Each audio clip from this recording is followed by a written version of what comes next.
Yo, what's poppin', everybody? Welcome back to the podcast, another episode of Caffeine and Green with your man, Connor Cardenas. And per usual, I want to make sure that you guys are heading to the brand new shop on El Cajon Boulevard. That's right, I'm talking about the brick and mortar of Caffeine and Green. That's 3072 El Cajon Boulevard, baby. That's right, come through. We are open every day from 7 a.m. to 3 p.m.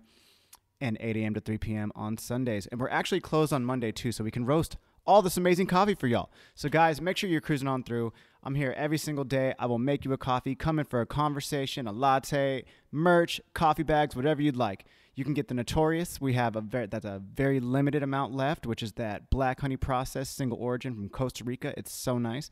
We also have a single origin Ethiopia matcha that is a little bit of strawberry, blueberry, honey. It's very, very nice. And then, of course, we got that OG, that Issa blend. It's dark, it's chocolatey, it's bold, it's very nice.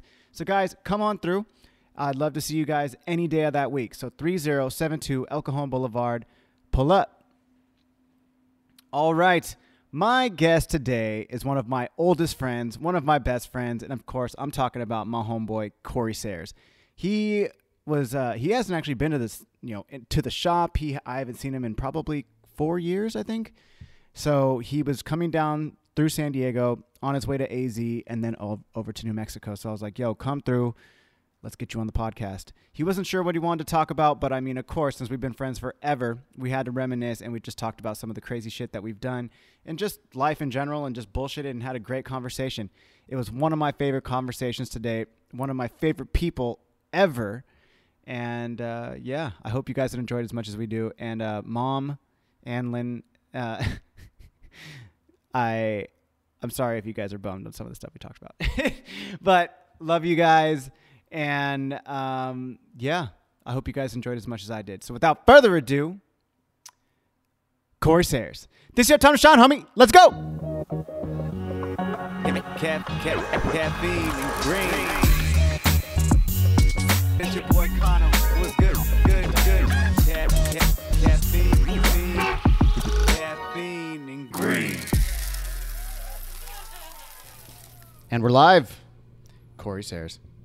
Is it like theme song or anything to start? I mean, well, not at this particular moment, no, but in post-edit or in post-production.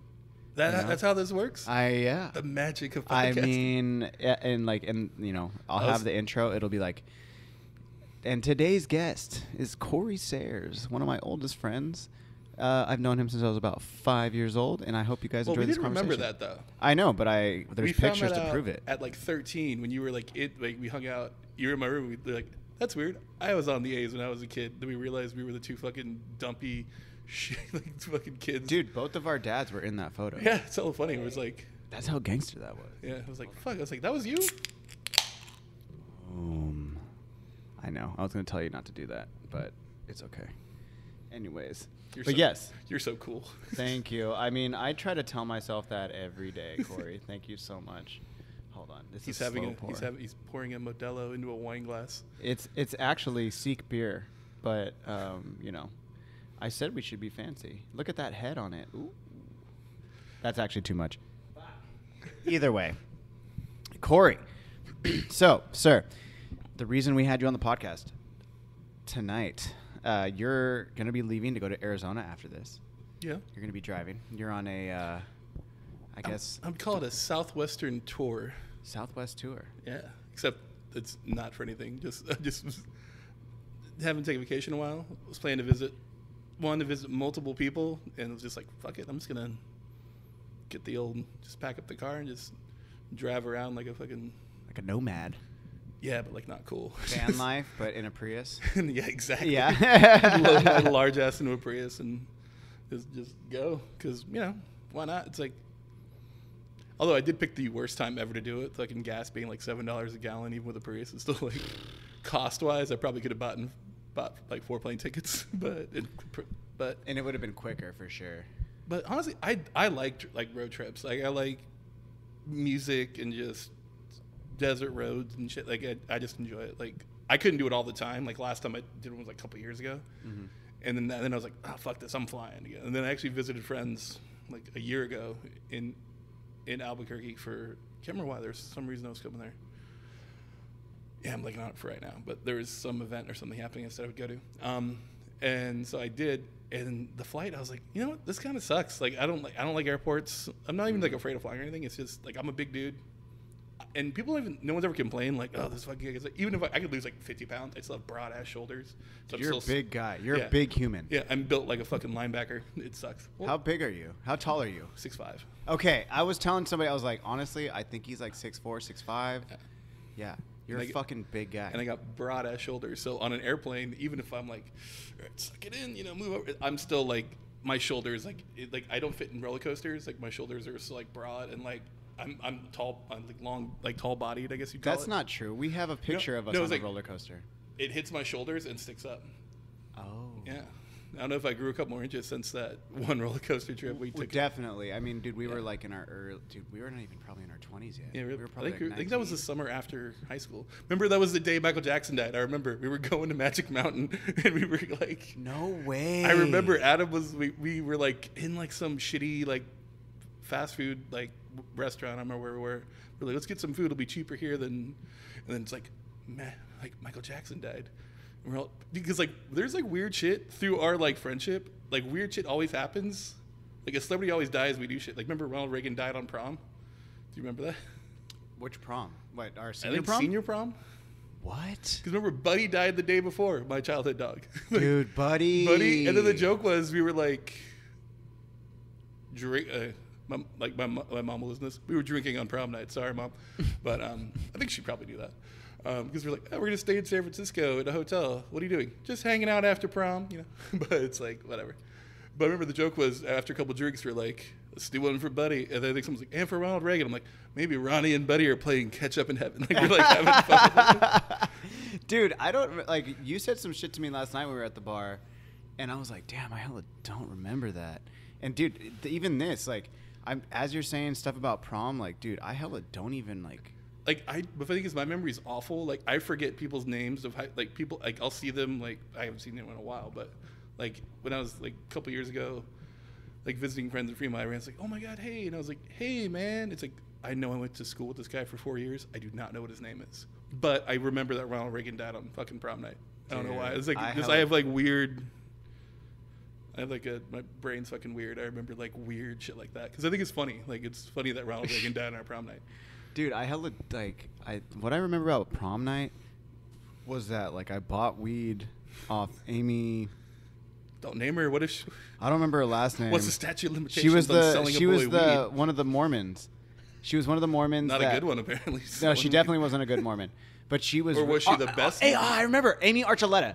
That was her name. Do you remember her? No, this is my memory. I remember Ronald Reagan died. I don't know who the fuck Amy Archuleta is. Amy Archuleta was one of my she was one of my homies in high school for sure. But she was like, I didn't even know till maybe senior year that she was Mormon, and she was like, yeah, like they have some class that they go to in the morning before school, and it was like all the Mormon kids that went to school with us. It was like Emily Welsh, Amy Archuleta, everyone from high school who now has 7 kids. Yes, oh fuck, I don't know, like oh dude, they breed quick, dude. It's funny. Like I don't knock it, like whatever. I mean, yeah, none of this is trying to like to hate on Mormonism, but like I do remember. It's not like it's Scientology. We could shit all over that, but bro, Mormons are cool. I remember when I found out she told me she was Mormon. She was high as fuck. Like she had just smoked a blunt before school, and she walked up to me and she said something else. She's like, "I'm so tired from going to the like church thing this morning." I was like, "You're religious?" And she's like, "I'm Mormon, Kano. I go with all these dudes." I was like, "What?" Oh, Brady Hess. Dude, I don't know how I'm just pulling these names out of fucking nowhere. The thing is, I don't remember any of these names, but I remembered weird shit like Ronald Reagan died. Yeah, I got it. And I remember that Michael Jackson died. We were at Magic Mountain. Dude, Maybe I just remember celebrity deaths. Maybe that's just my thing. That's probably a thing because like I bought weed off her in the elevator at whatever hotel we were at in San Francisco, and then I remember like, do you remember Levon? He came to our school maybe like our senior year or junior year. He was gangster. He was super dope. But you mean Jovan? Nah. Because Jovan was always at ours. No, Javon Taylor or Javon Toll Free. I remember Jovan. Yeah, no, Javon was a homie. Javon was cool as hell. I remember Javon was so smooth. Like, yo, that fool never got angry, and he was just always super smooth with it. Like, yeah, Javon was cool as shit. I remember Javon. Yeah, that's funny. That's a name I haven't thought of in years, but like I remember that guy. That guy was cool as hell. He was super cool. Him and no, they were homies. Javon and fuck, what did I just say his name was? Shit, whatever. But like him, and do you remember? I was like, don't guess. Like it'll be charmingly racist. Do you remember Suju? Soju? No, Soju. Wait, that's a drink. Yeah, it's a drink. It's fuck. It was like he was like half Indian and half black. I'm so bad with names, dude. But he was so slick with it too. He was super. Fuck, dude. If anybody from Washington High School remembers who I'm talking about, they hung out together. That's the only person who'd have any interest in what we've talked about the last. But 10 dude, minutes. well, Like, I mean, like even the people at the high school at the probably like, why the fuck are they like? They're in their mid-30s. Well, whatever. Like I did. Well, we were talking about this at the bar last night, and I was like, you were like, dude, I haven't seen you in 4 years. I was it's like, been about 4. Dude, I can't believe it's been 4 because I've talked to you on the phone. Yeah. And I've FaceTime with you, but like, I didn't realize it had been 4 years since we'd seen each other. Well, like I said though, like, COVID fucking throws any like last couple years shit out of whack because it's like, what do you know, everyone had like those years. It's almost like doesn't count. Like that year of like weird. Like, are we gonna make it? Are we not gonna make it?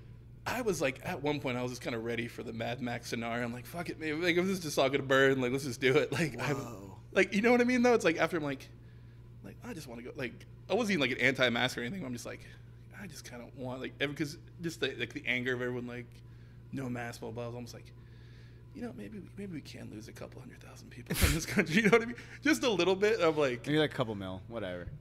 Like, would you really notice? You're driving to work tomorrow, and all of a sudden you get there in 10 minutes. You're like, fuck, yeah, that's pretty good. What happened? I will say the traffic not being a factor when that was going down was so nice. Like, well, just like the world like did get better. Like there, like people's lives were terrible, but like Venice, like there was like dolphins like going through the Venice canals, and dude, right? The like, water was not shit color anymore. It went back to blue or something. Yeah, like the bay looked great. There was like humpback whales like jumping under the Golden Gate Bridge. Dude, the fucking coral reef got like healed and shit. Like, yo, yeah, basically human beings are just a cancer, fucking destroying this planet. We're the roaches. Yeah, we really are.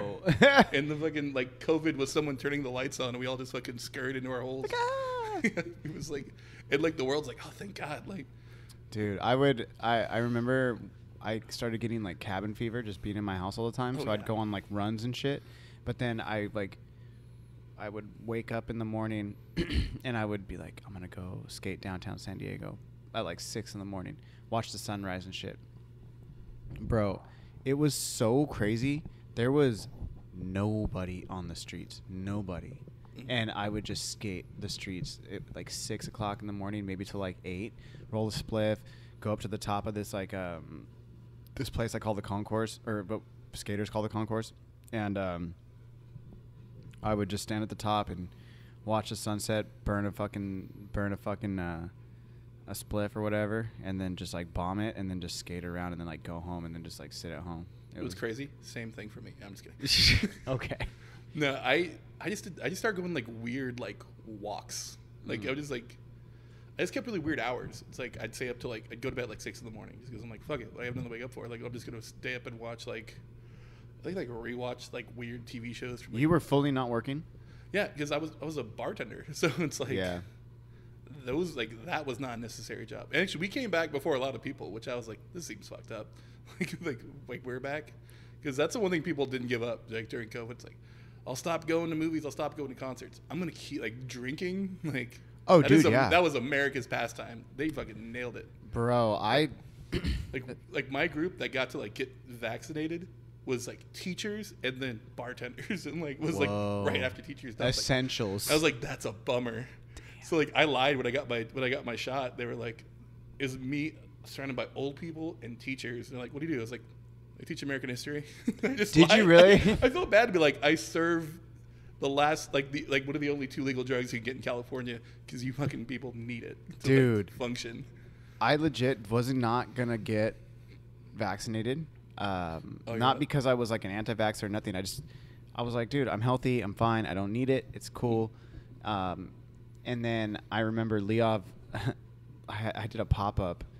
And I was like outside, you know, I was like doing a coffee pop-up or whatever. And Leov calls me and she's like, hey, what are you doing tonight? And I was like, you know, because Leov and Ray and Durham were like the only people I was hanging out with at the time.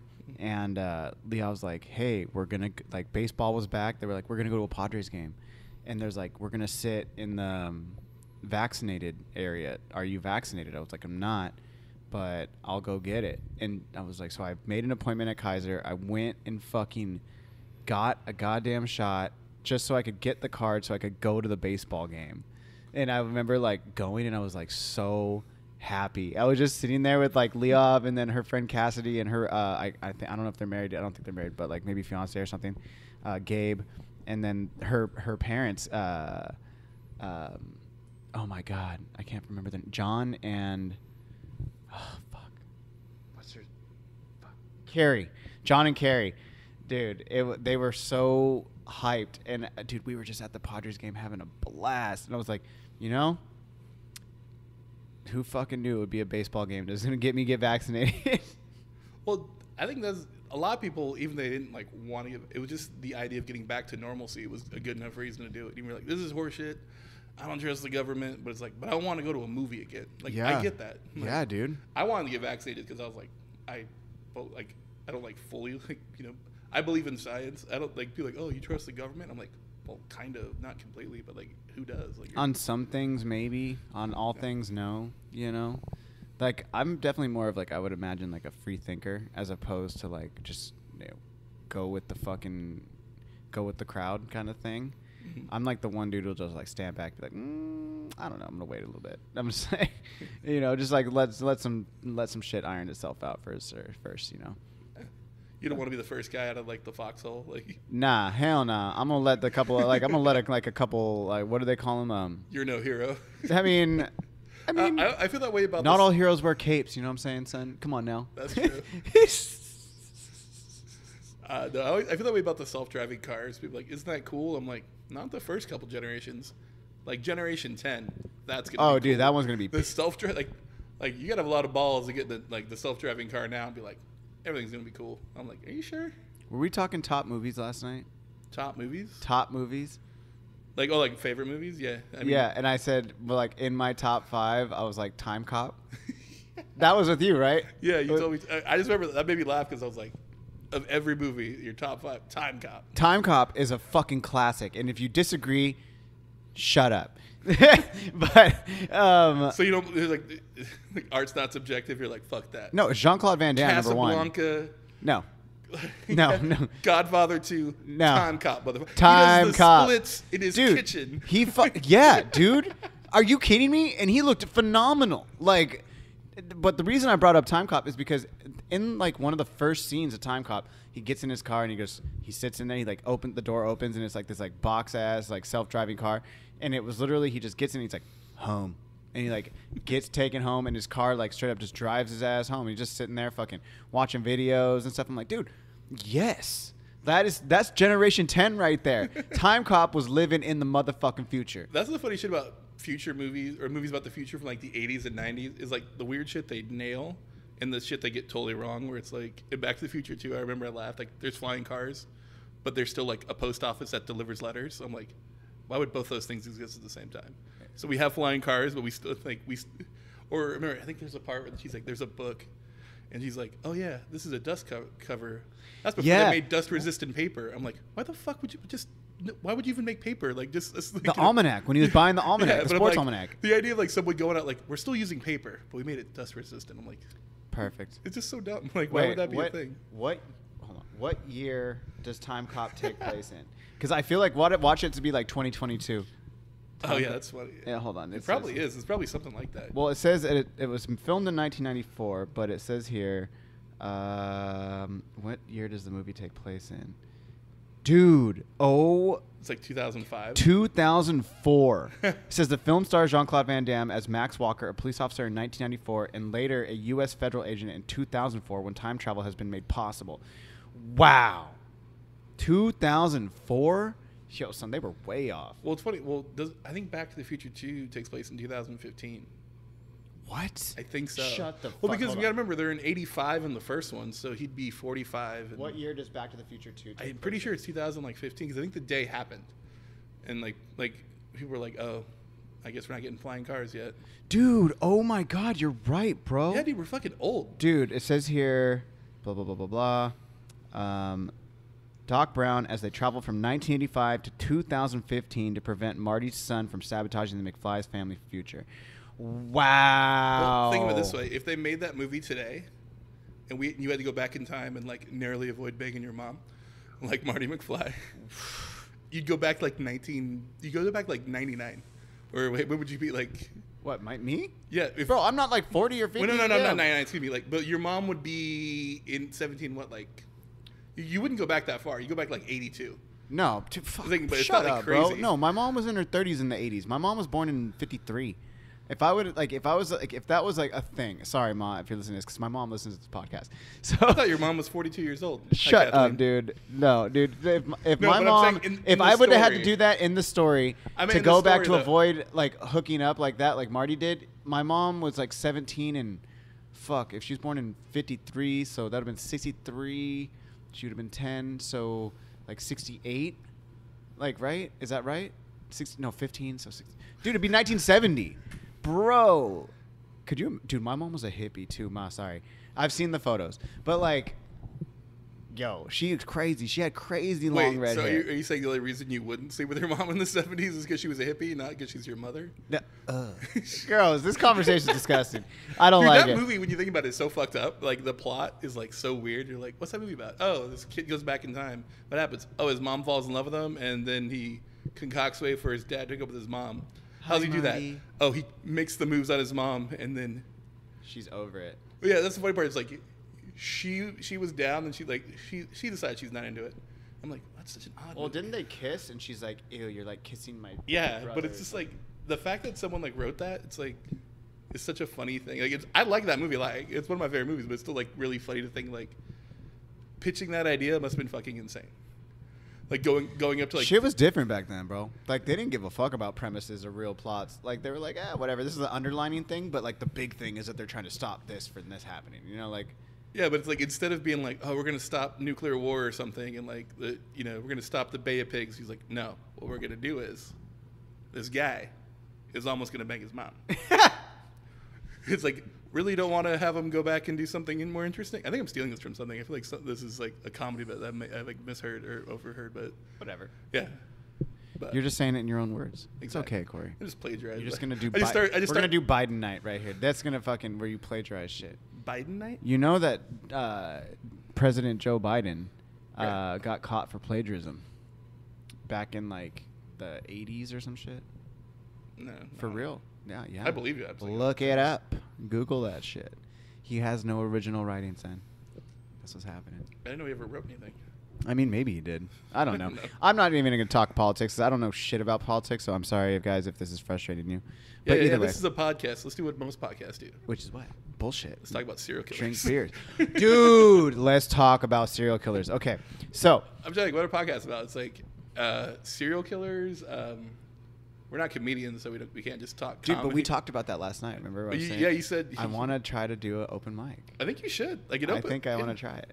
Just go up and. I need to know how to write a joke. I need to know the the structure. I think you learn that at an open mic, though. You just go up there and just start talking. Nah, fuck that. Why don't I just like talk to a comedian or like my friend Lucy? She's a comedian. She's been on the show a couple times. I went and saw her do stand up. She's actually really fucking funny. And she even I offended her a little bit. I know she might listen to this, so I offended her a little bit when I was like, "Oh, you're for the streets." Like not her, she's for the streets, but I was saying like this thing just fucking around, and she kind of got a little like whatever about it.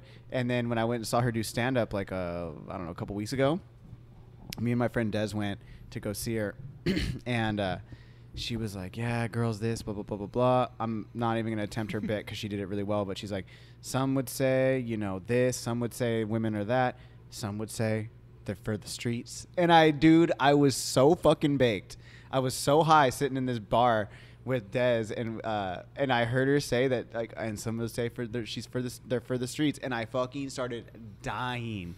I was laughing so hard. And I was like, damn, Lucy, like, I love that. I love, like, being able to know where that part of the joke came from. Mm-hmm. And her delivery was so good. She was so natural in front of the mic. And to be honest, like, I'm not trying to be a professional comedian. That's what I'm saying. I've seen the people who go up Yeah. there, and dude, there's some fucking funny people. Maybe not everything they say is funny, but like, I was about it. I was like, dude, you know what? Like, I think I can, like, I want to try this just at least once, maybe like once, maybe twice. Just go check it out. That's what I'm saying. Don't stress over like, do I have any jokes? But like, it's an open mic. Like, you just say whatever you want. You can just walk up there and just start like giving fucking like recipes for like fucking coffee drinks. Who gives a shit? Dude, there's a guy that I've seen now twice that's on like the open mic kind of circuit here in San Diego. And it's been at shows that I've like Lucy has either told me to go to or whatever. And this guy does this thing and he's like, did you know that this word means this word? And like he has like this thing and that's how he does his entire set. And it's super fucking funny, bro. The way he delivers I was gonna say it. that sounds fucking obnoxious. It's super obnoxious, but it's funny. And like when we went to the Lamplighter a couple weeks back to go to a show because Lucy said she was gonna be there and then she didn't even show up. Hater. Anyways, fucking Lucy. But we went and we walked in and Ray Ray was with me and Ray Ray was like, "Oh my God, it's that guy." And Ray Ray was like, "This guy is fucking hilarious, dude." It was so funny. Like, I think I want to try it just to see, just like to talk some shit and really just say some really fucked up things that have happened to me in my life and really just try to make them funny. Like, I think that's what it, like, because you should just make jokes that are just super like niche to you though. Be like, you know, when you open up your own coffee shop, a fucking headache it is when the city city guy, the city charges you an extra $170 for a fucking fridge. Yeah, dude. And then the crowd's like, no. You know, when you're starting your own podcast and you're really scraping the bottom barrel to get guests, so you have some fucking douchebag from high school on. Nah, dude, come on now, dude. If anything, this is more true to the podcast. I was gonna say. Oh no, I'm just saying, like, I love the idea of like this niche jokes, like, you know, when you're, I don't know, like whatever, you know, when your neck tattoo starts itching. Dude, there was a guy to that point. There was a guy who was there at this last show, or one of the last shows that I went. I think it was like 2 shows ago. And he was I guess a paramedic. He wasn't an ambulance driver, but he was so he was a paramedic. Yeah. And he was in, he was like talking about, he's like, yeah, man, like, you know, I was in the back of his ambulance one time and this happened and this happened. And basically all his jokes were exactly to your point. They were very niche. They were very structured to him and catered to him in the sense that it was like, yeah, unless you're an ambulance driver or an ambulance, you know, when you're starting chest compressions, you got to hold his arms down because he's trying to fight you. Dude, okay, question, and I don't know if you're gonna know the answer to this, but what if you're doing chest compressions and the person throws up in your mouth when you're giving them mouth to mouth? Whoa. Like fucking mind blown. I'm not sure if EMTs do mouth. Do they do mouth to mouth? Dude, they have to. Hold on. I mean, I know they do chest, but I think they do they put the tube down the throat with the bag thing. Dude, no, they have to do chest. No, they do chest compressions, but I feel like mouth to mouth is what you do. You don't have the ability to like put the tube in and like try to get the lungs working with that little baggy thing. I feel like, this is how little I know the same fucking baggy thing. Hold on, I'm gonna text Leov right now. She'll see. Leov, do paramedics? But I also think I know because I took a CPR class and I know they give you like a cover to put over people's mouths for like just in case they throw up. Well, it's more like if someone like fell or like if they're bleeding or something kind of thing. Bleeding from the mouth? Yeah. But I mean, I feel like even if there was a thing protecting their mouth, wouldn't they like? But also, you don't throw up like it's not like The Exorcist. If you're lying on your back, it's not going to shoot 3 feet in the air. It probably just like pop up and like dribble out of their mouth. But that's what I'm saying. It's like so gross, if you're fucking doing mouth to mouth though, regardless if it's going to shoot out like an Exorcist or dribble out of their mouth, it's still going to come up. And then it'll go into your mouth, and you're like, ugh! Like, I think dude, what? I think you just get to stop. Dude, what if you fucking like were doing mouth to mouth, and they threw up, and then it got in your mouth, and you threw up on them? Fuck, that would suck. What if that woke the dude up though? Dude, for real? Like that was like the magic thing. The guy's like, yeah, he was having a heart attack. Wow, really? Yeah, he was flatlining. What happened? Well, I had some Thai food this afternoon. I threw up some fucking gochujang in this dude's mouth, and fucking, I tell you right now, he shot straight up, and like that. He got out of he let him out. He went home. You don't even need smelling salts at that point. You're ready. That was good. Yeah, dude. He jogged home. Dude, there's so much fucked up shit that happens when you're a paramedic. Like I've talked to a couple of homies who are paramedics, and they're just like, dude, a guy just dropped dead like in a parking lot, like. That's a hard job, and those fucking poor guys make about as much as like substitute teachers. Mm-hmm. Like they don't make shit. They make fucking nothing. Yeah, dude. And I'm just like, damn. Just shout out to all the paramedics. Yeah, I mean, I mean, I know. I think it's considered mostly like a stepping stone. Like a lot of EMTs want to be like firefighters or like are going to go to medical school and stuff. But it's like still, it's like I don't know who you talk to, right? You're a congressman, I guess. But it's like what, like dude, if you would think like some job would pay like pretty well, you think EMTs do like that's a job you would hope does pretty well. It's like, don't you want those guys like properly paid? Well, yeah. Well, dude, there was my homie Sean told me one time when he was like, they were on break or I don't know what you want to call it, but they were like getting food, right? And they were in this parking lot eating, fucking pick a fast food spot. I don't remember what he said. I feel like it was like In-N-Out or Del Taco or something. But they were sitting in the ambulance and they were eating. And he's like, dude, in the middle of the parking lot, this like homeless guy was walking and he just like, and like fucking tanks. And just, he's like, dude, he died right there in front of us. And we like picked him up, put him, checked his vitals. He's like, he died just right there in the parking lot where they were there. But luckily they were there and they were able to pick up the body. Oh, Leov just texted me. I was going to say, should I turn my phone? Is that my phone? Sorry, that was mine. It came through the computer. Sorry, guys. But Leov said... Yeah, you're breaking the fourth wall? I do. No, well, like, this is relevant to the conversation. So this is like just the third wall. But dude, it says not anymore. New guidelines is just compressions. Boom. I was right. So paramedics, don't worry about throwing up in people's mouths. So yeah, fire away for getting chest compressions. Like, don't worry. Dude, that's When's the last time you threw up? This is fun. When I threw up? Last time you threw up.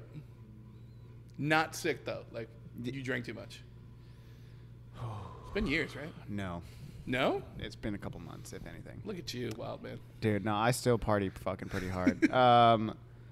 No, definitely, like... Oh, dude. You know, I was actually sick, but me, Ray, and some friends went down to TJ, and we went to Playas. We went down to Playas de Tijuana. And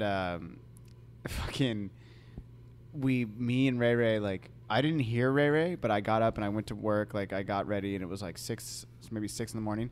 And I like got ready. I get dressed. I fucking go to leave, and I hear Ray like shoot out of his room. He goes in the bathroom, whatever. I come here, and I'm like at the shop getting everything ready and just like chilling, drinking coffee. Fine, up until like 9 o'clock. 9 o'clock comes, and I'm like, yo, I feel like I'm gonna yak. And I just fucking like go in the bathroom. I throw up, and I was sitting there, and I was like, I called Sav, and I was like, yo, you need to come. Can you come into the shop, please? Like, I need you to just watch the shop for the rest of the day. I was like, I feel like I'm getting sick. I go home, and dude, literally both ends. I go and see Ray. Ray's like randomly up, and I was like, dude, I'm fucking so sick. He's like, dude, I have been shitting and throwing up since 2 a.m. this morning. And I was like, damn, I slept for 14 fucking hours. Next day, we were both fine. Did you guys have like, I don't know. I don't, dude, it was like, this was like on a Wednesday, and we were in TJ on Sunday. So it's like a 48-hour delay. Like, I don't think that's even possible. I feel like whatever he had, I ended up like, maybe he didn't clean the bathroom well enough or something, like in between throwing up and shitting. So I feel like maybe I like picked it up, and then like it didn't hit me as bad. Mm-hmm. And I took a COVID test. I was fine. But I don't think those were COVID symptoms. Dude, I fucking didn't even know. It was crazy. But like that was so funny now though. No matter what happens to you, you're like, just take a COVID test. I used to do that, but now I'm just like, yeah, whatever. Like, you know, unless there's a Padres game. If there's a I mean, if there's a real Padres talk. game, if there's a Padres game, let's get that nasal swab out. Yo, real quick. But no, as far as throwing up from being too drunk. Someone asked me this recently. That's why I just thought it was funny. It popped in my head because I don't even remember. For me, it's been like years. I honestly don't remember the last. I'll tell you a story though. I could tell you the last time somebody threw up in front of me. Threw up on the floor, on the floor leading to the bathroom, and then threw up on the sink. Missed the sink, got all of the cupboard, and then missed the toilet. Got on the floor, and then got it in the toilet. I'll leave this person nameless, but I was pretty drunk, and I saw it happen, and it was so funny. The person, I was like, they were so fucking drunk, and I was trying to get them in bed. I was like, hey, let's get you in bed. And I was like helping take off their shoes. And as soon as I went to go pull one shoe off, this person sat up and was like, I'm going to yak. Literally took 2 steps, threw up on the fucking floor, and then tried to make it to the bathroom, was throwing up, and then finally made it in the toilet. And I cleaned up all of it like as it was happening. And I was just like, dude, this is going to suck tomorrow. I got you. Don't worry. And I was in my drunken stupor. I was like, like maybe not like a Clorox spray or whatever. The fucking cleanest thing that I saw on there was, I don't even know who that was in the window, but they said what up, was OxyClean. It was like a liquid OxyClean. So I was just pouring OxyClean on this like tile floor and like just like cleaning everything up. I was like, this is going to be fine. This is going to be fine. That's funny. But yeah, no, I don't remember the last time I threw up from being too drunk. Honestly, as long as I can get like a road burger or like a burrito, I'm good. And like I'm not gonna yak anymore. Like I refuse. Yeah. Well, I think just drinking to excess is kind of something you stop doing once you get to your like 30s. No, I've partied harder in my 30s than I ever have in my life, ever.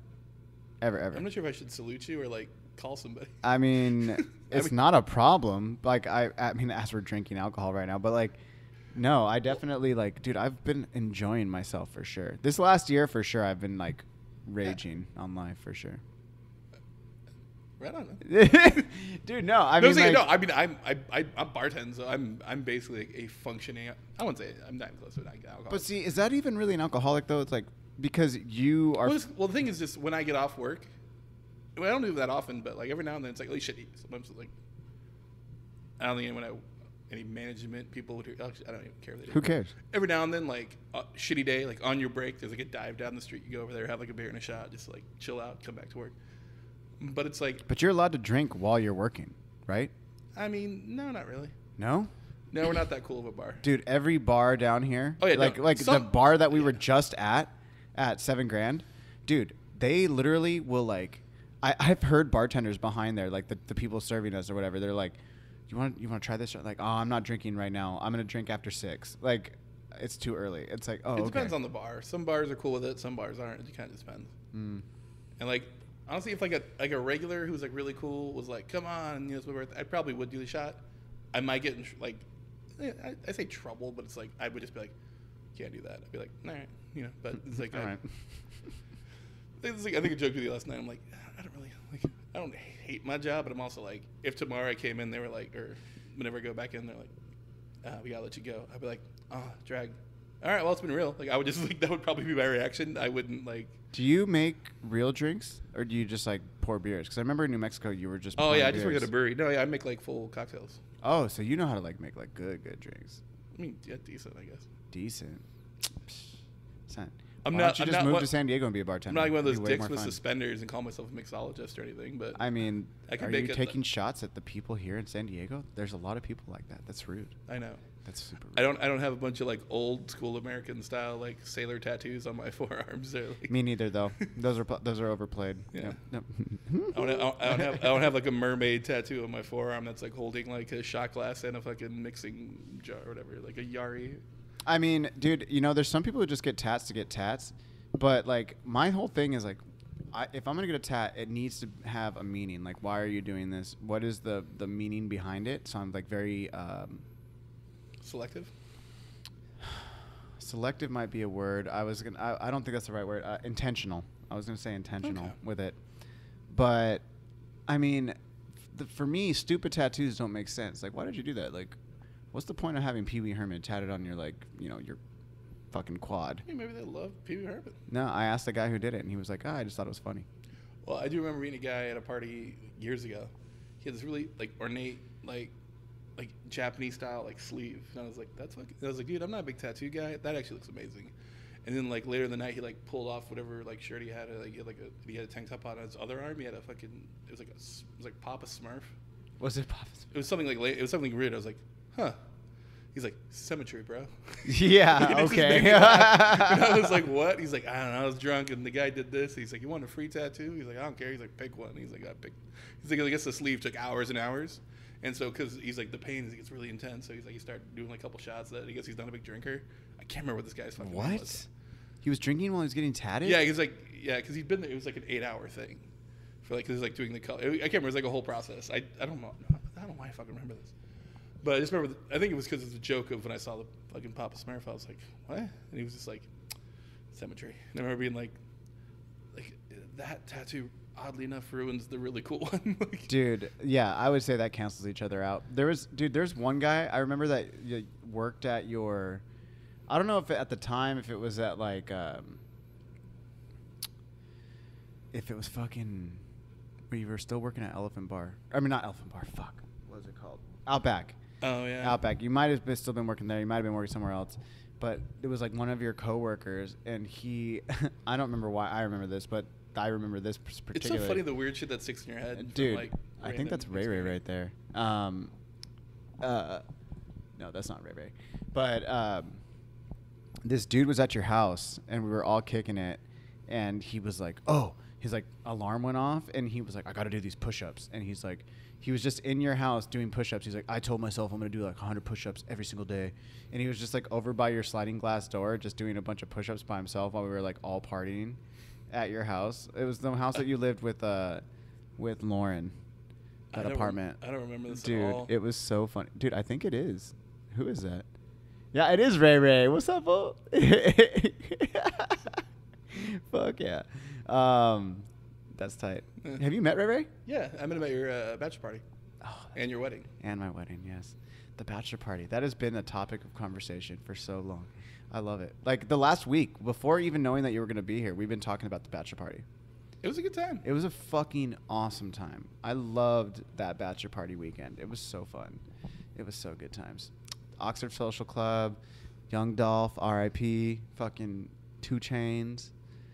Your drunk ass. I don't remember any. Dude, like, I know. I was like, I don't remember the last bit of Saturday night, but I was like, as you're talking about rappers, I'm like, I know who 2 Chainz is. Young Dolph, I was like, R.I.P. I don't know who that is. I didn't know he was dead. Dude, well, he just died. He got murdered. R.I.P. But, like, he, dude, you got to see a legend, dude. He played Fuck Yo Bitch. That is literally my favorite Young Dolph song of all time. And it's the fucking... What's it about?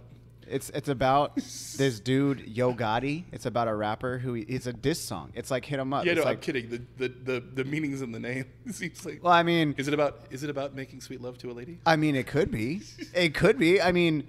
I would love that if like a rapper like I know there's not like liner notes because no one buys albums anymore, but it'd be funny if it's like, yeah, track 3, fuck yo bitch, and the liner notes is like, I want to dedicate this to my loving wife, like Angelina, just something like that. Like that'd be so funny to me. It's like, oh yeah, this song's called "Clapping Them Cheeks" by Yo, like, clapping them cheeks. I already know it's gonna be a banger, dude.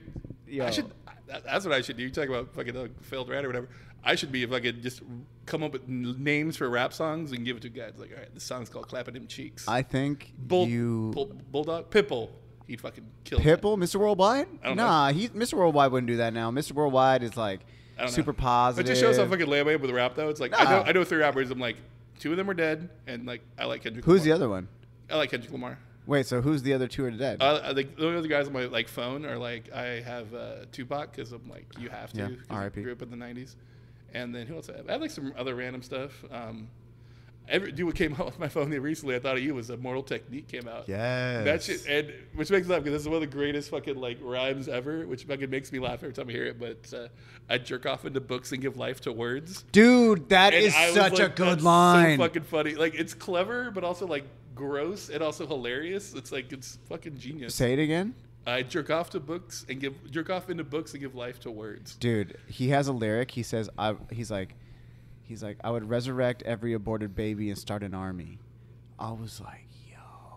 But is it a baby army or like a zygote army? I mean, maybe. I'm just imagining. Dude, regardless, that was a hard ass lyric. Like, yo, I'll resurrect every aborted baby and start an army. That's funny. Is he like super right wing and like anti-abortion? That's kind of interesting. No, he's like quite the opposite. I think he's very liberal. Like, cause all of his shit is about like taking down the government and like the new world order and I'm not like sure he's that's like, really liberal anymore. Taking down the government's kind of a right wing thing now. Is that what it is, dude? I'm sorry, for everybody, I don't know. I don't know. the storming of the Capitol was not done by a bunch of like liberal dudes from Berkeley. It was a bunch of like good old boys from. I mean, depends. Well, it wasn't really like a good old boy. You, Who was that dude who was like, who had that stupid hat on? Oh, the fuck.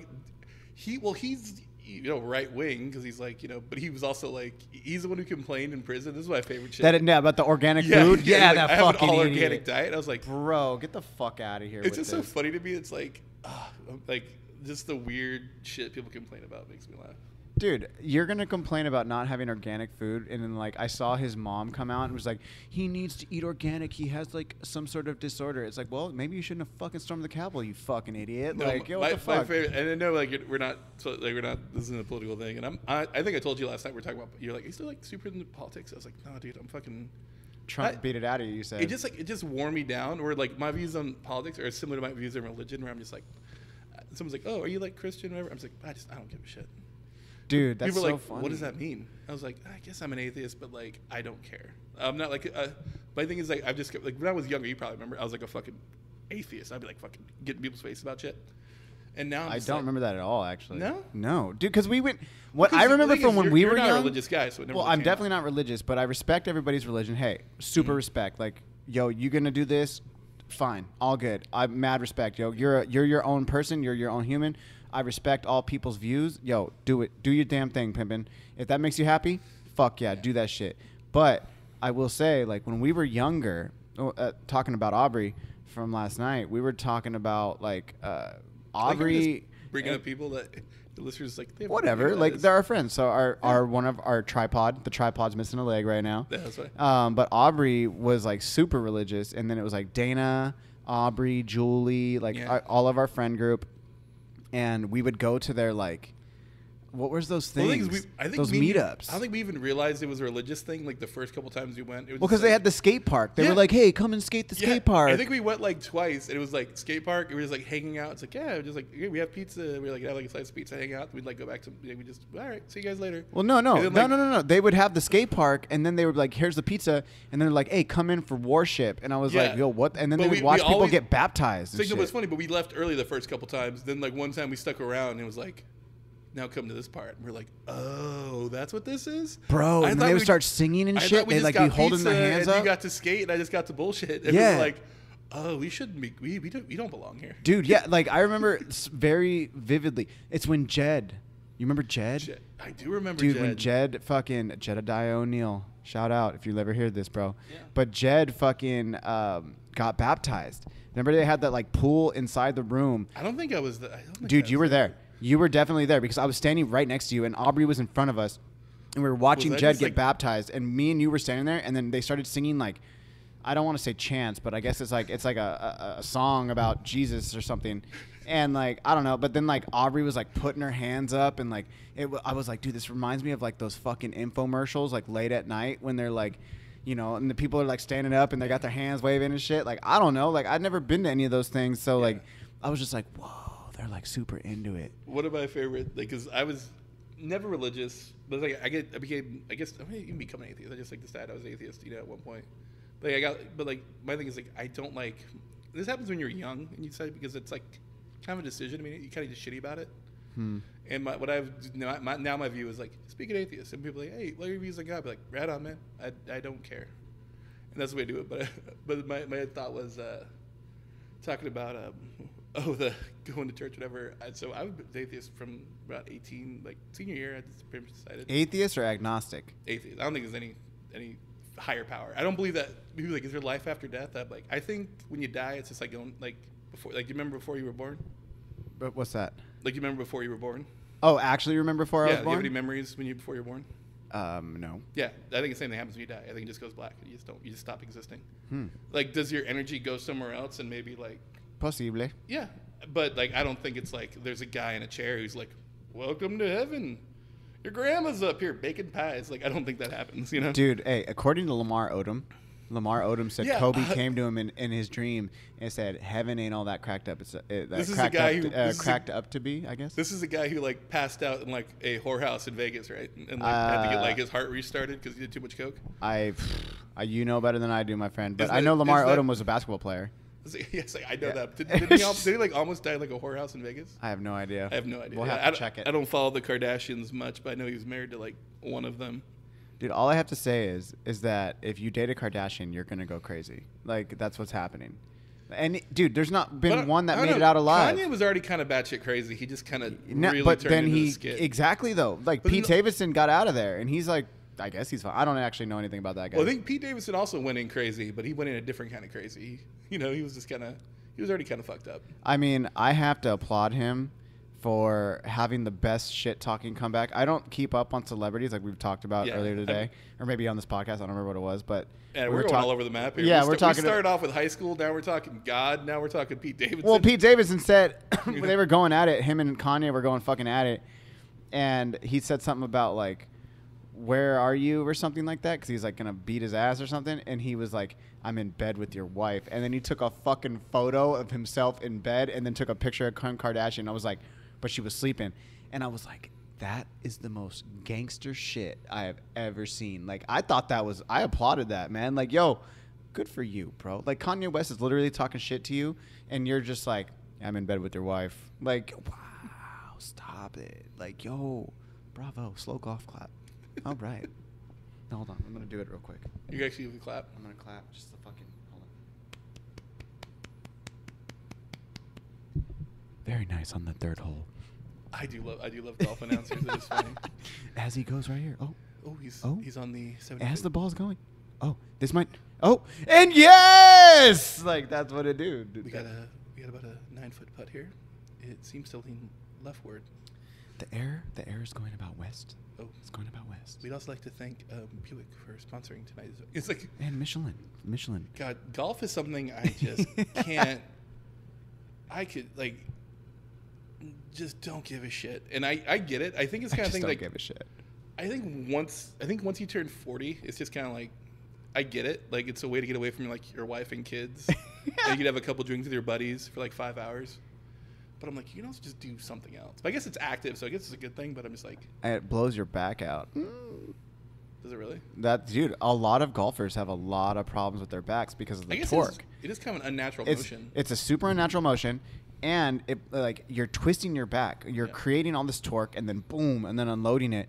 And that's why a lot of those, like Tiger Woods has a Tiger bad Woods back. is fucking falling apart. There's another couple, McIlroy. I don't know that dude. I don't know any golfers actually. I know Arnold Palmer because he's also a cocktail. And an iced tea with lemonade. Actually, that's why I bet. Yeah, he's a beverage. And then I know Tiger Woods. Jack Nicklaus is one of them. Mickelson. That's another something guy. Mickelson. Yeah. There's also Jack Nicklaus, I think. Dude. Okay. Going all over the place. So I know Jack Nicholson. I heard. Maybe it was you who told me this, but Jack Nicholson apparently has dementia, and he's fucking like losing it, or he's on his way out. I mean, that's a bummer, but that's a super bummer. But also, how old is Jack Nicholson? I mean, he's old. I mean, it's not that it gets less sad, but I'm also like, shit happens. Like when you get old, like, because that dude lived a life. Okay. Like, question, real quick. Yes. How do you want to go out? If you had a choice, like in your perfect world, how would you want to go out? I've always said I want to go out, like my grandpa, like asleep, not like the other 3 people in the car screaming their heads off. I'm just kidding. No, it's actually true. Fucked. I know it makes me laugh every time. That joke's so fucking old it could vote, but like that shit makes me laugh. But yeah, honestly, like sleep would be the best. Like if you want to be like all like dramatic, sleep next to like the woman I love, but at the same time, it's like I don't know. Maybe when I'm actually like in the throes, I'll be like clawing to life. Like all of a sudden, all my atheist shit's like, no, Jesus, save me, Jesus. It's like I'm dragging grab the poor nurse trying to plug me in. I'm like dragging you're coming to hell with me. I'm not going. Who knows? I'll probably claw on to life. But right now I'm like I like to go gracefully in my sleep. But do you think you would do that in your final moments? Do you think you would? No idea. I think it'd be hilarious to if you could time it right to as you're drifting away to just grab some poor nurse's arm and have them have to get like Jaws of life to get your hand off her wrist. That's kind of funny. Dude, that'd be. But that just ruined some poor orderly's day. Dude, what about this? I saw a meme the other day, or I mean, I guess I don't even know if it's a meme, but it was a thing that was created, but it wasn't funny. It was definitely it posed the question, and this I think. Is this one of those motivational No, it wasn't motivational at all. It was what if at the end of life, you die, and as soon as you die, you come to, and you're sitting there with a bong in your hand. And you come to, and your friends are asking you, "Did you feel it?" So you live your whole life, and you wake up, and you're 16, and your buddy's rec room, and it's the actually your first time smoking weed or something. Well, essentially, kind of, but it was the the picture that was with the little phrase that I just said to you, Mm-hmm. it was like E.T. It was like you're an alien, and the alien's holding a bong, and he's like looking at the bong, and he's just like, and it was like, what if your friends asked you, did you feel it? And you're just like, you're an alien or you're something else, and like, this is all just like, what I took away from it was that it was like, this is all just,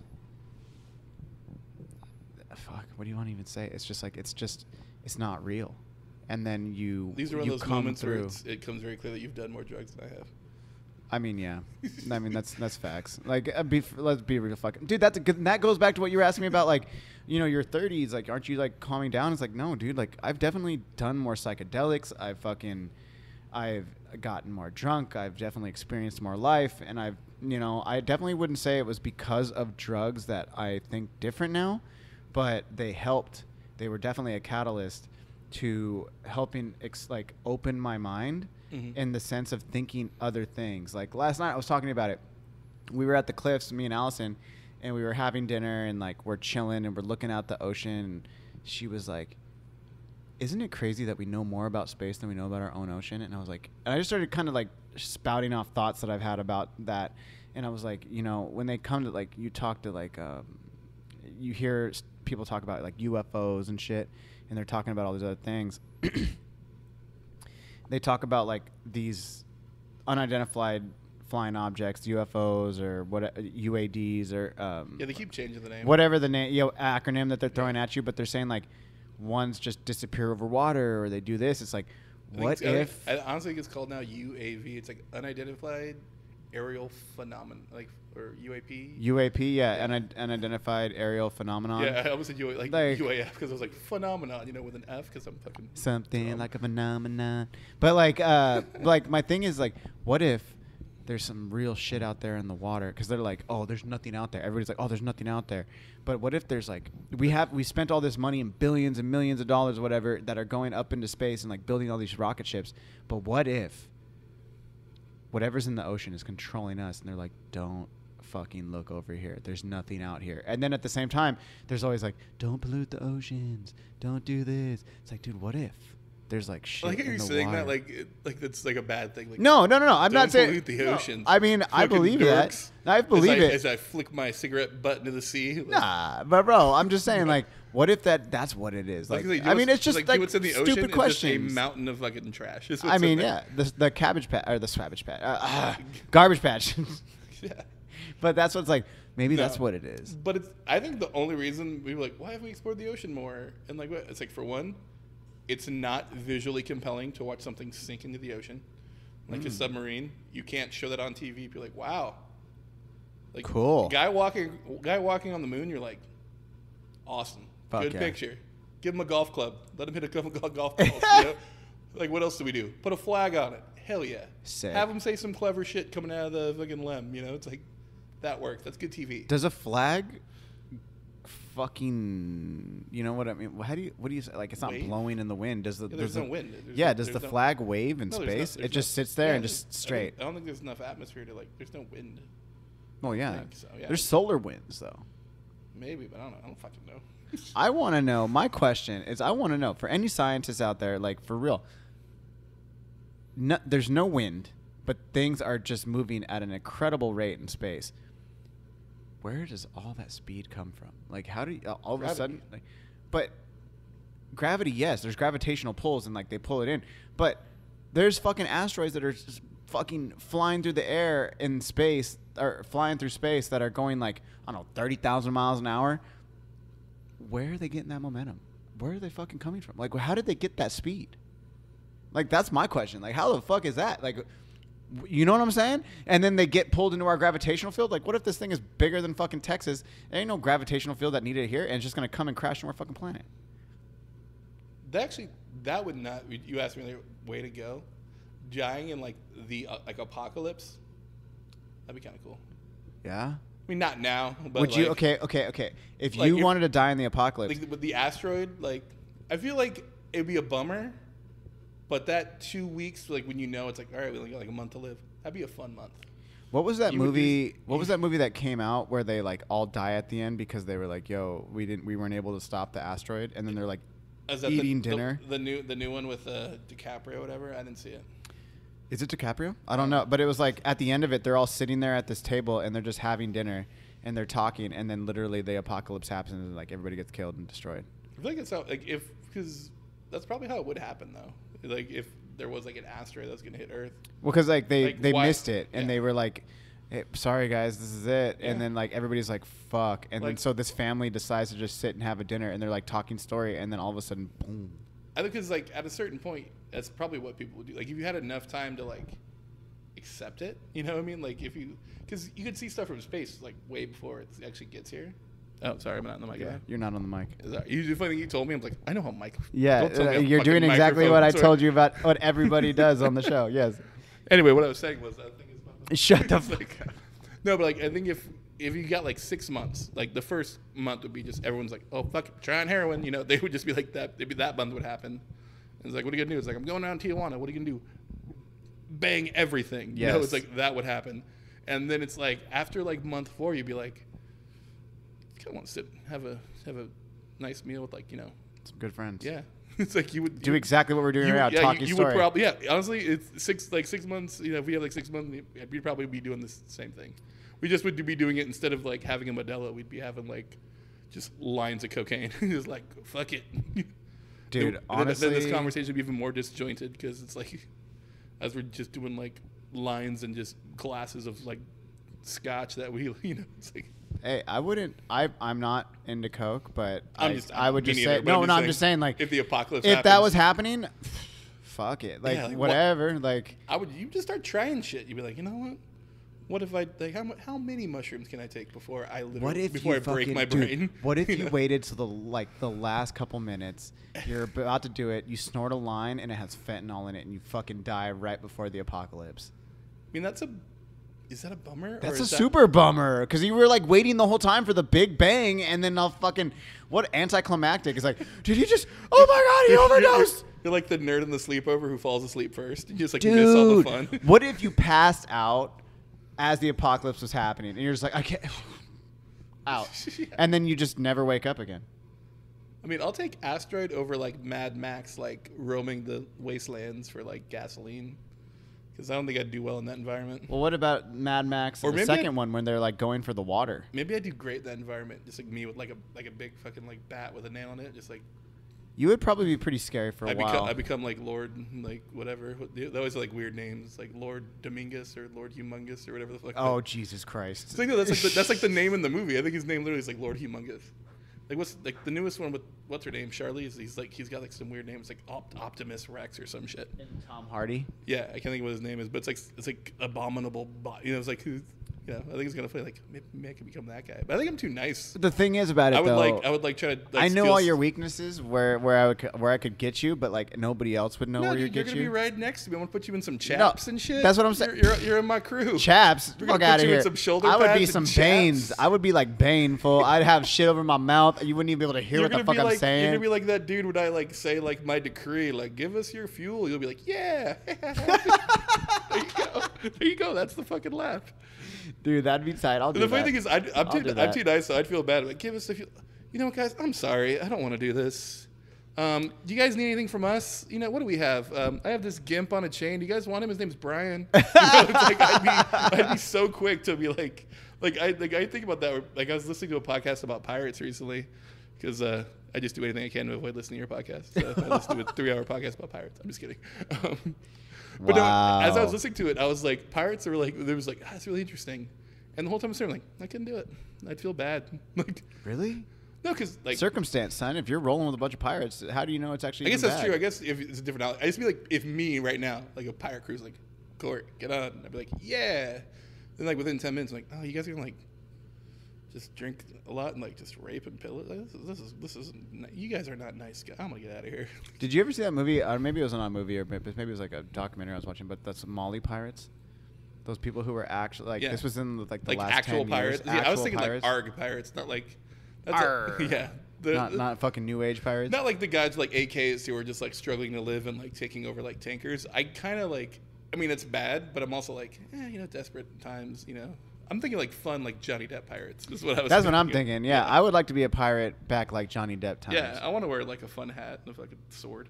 Dude, they were so grimy though. Like, Oh yeah, no. so gross. I think about that. You ever watch those like old like westerns and stuff? And everyone's like, oh, look, wouldn't it be cool to go back in the time? Like, no, they smelled like shit. Dude, smelled like shit. Their breath probably was fucking gross. Like, yo. If I just like when you watch them, they're all. Just think about like what a saloon smelled like in like cowboy days. It's dude, like, BO. It just smelled like BO. It's horse shit, BO, cigars, tobacco, and Badusi.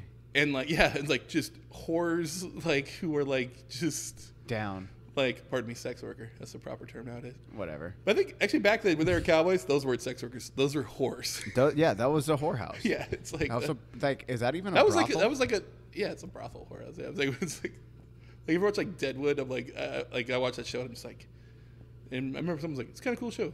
It's kind of hot. There's some sex in it. I'm like, that sex is not hot. Like, dude, do you remember when we went to Seattle? And we fucking did that tour of the underground. Oh yeah. And they told us how like all of Seattle was basically the history of the city was all came to be off of prostitution. Yeah. Well, dude, every San Francisco's the same thing. Like when like it's a boom town, it's like there's mining. There's the first thing that shows up, like there's like mining, and like first thing after they build after the mine is the saloon and like gambling and prostitutes. I feel like they would have built that first because it's like, where are they going to go to decompress? Oh yeah. I mean, it's like, that's the thing. It's like, oh, they found gold there. And all of a sudden it's like, it becomes a boom town, and all of a sudden it's like, all right, first, like I think like first thing saloon, then like whorehouse, maybe a couple years down the way, we'll maybe get a hospital. Then in a few years, maybe a church. Dude, back then, could you imagine being a doctor back then? Yeah, I think I could probably pull it off right now. It's like, what's going on? I fell down a well. All right, we have to cut that leg off. Bro. No anesthesia, and they're hacking your leg off, and then you're like, you might live. All right, drink some of this whiskey, bite this belt, and which leg was it again? You know what? Give me a nip of that whiskey. Fuck, that would suck, bro. The funny thing about like the doctors that time, that like they were also like the dentist and the barber. Like they did just everything. They were universal, baby. They knew how to work a knife. You'd figure it out. They just like made shit up too, though. It's like, all right, what's going on? Oh, my wife's being hysterical. Well, give us some of this cocaine I keep hearing about, and she keeps acting up. Give her a couple of schmacks, and it's like that's like the way it was back then. It's like it was just crazy. Like that's. There was no like medicine. Like America was so fucking ass backwards. Like I guess everywhere. Well, just everywhere. Like everywhere was ass backwards. But it's like I think about that now. Just like you ever watch like I have friends who love like those pimple popper videos. Oh, that is so fucking gross. I can't watch it, but at the same time, I kind of laugh when I watch it and I see like a doctor doing it. I'm like, it's funny. It acts like it's so technical, but all they're doing is like sticking a pin. And then they fucking just pop it like they were like a 16-year-old kid. There's no like art to it. Like, dude, I just got chills. It's so gross. Hold on, I gotta pee really bad. Let's pause for a second. Nope. And we're back. And we're back. Thank you, guys. But what were we talking about?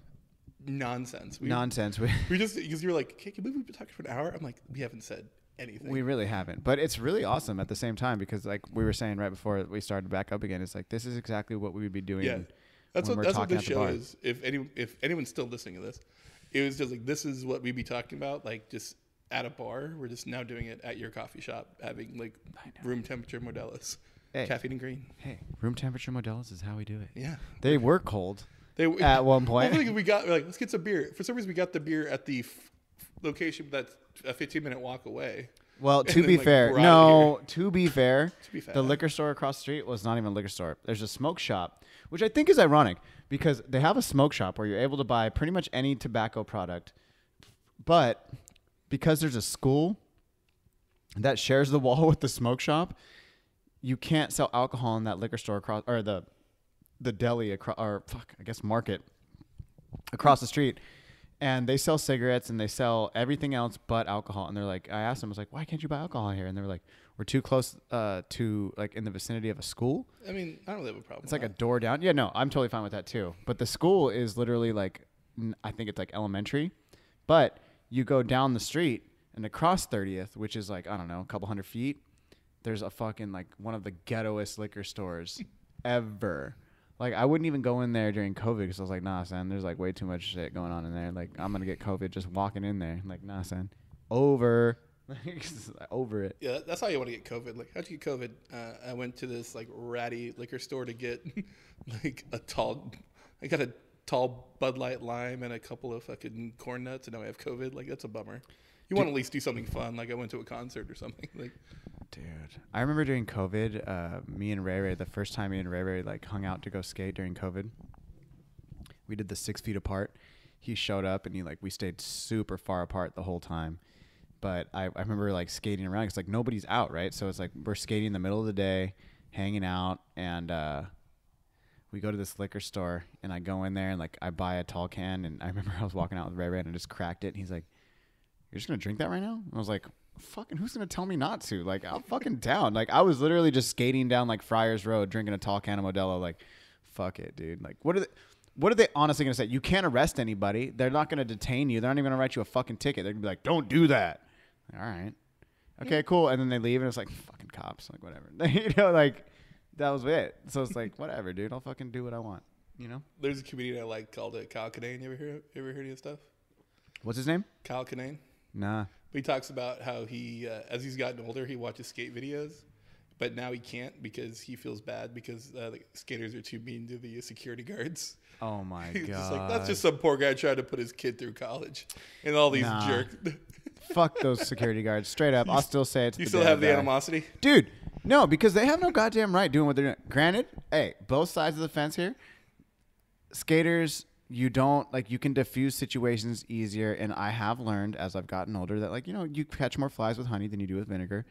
But I will say some of those security guards, they're doing the most, bro. They're fucking over here trying to think like there's some rent-a-cop and they're going to fucking save the day by like protecting this set of stairs from being destroyed because it's their job or whatever. But it's like, dude, let it go, bro. You're making what? Maybe $16 an hour? Like maybe 20? Like, yo, calm down, bro. There's baristas who make more than you. Like, stop it.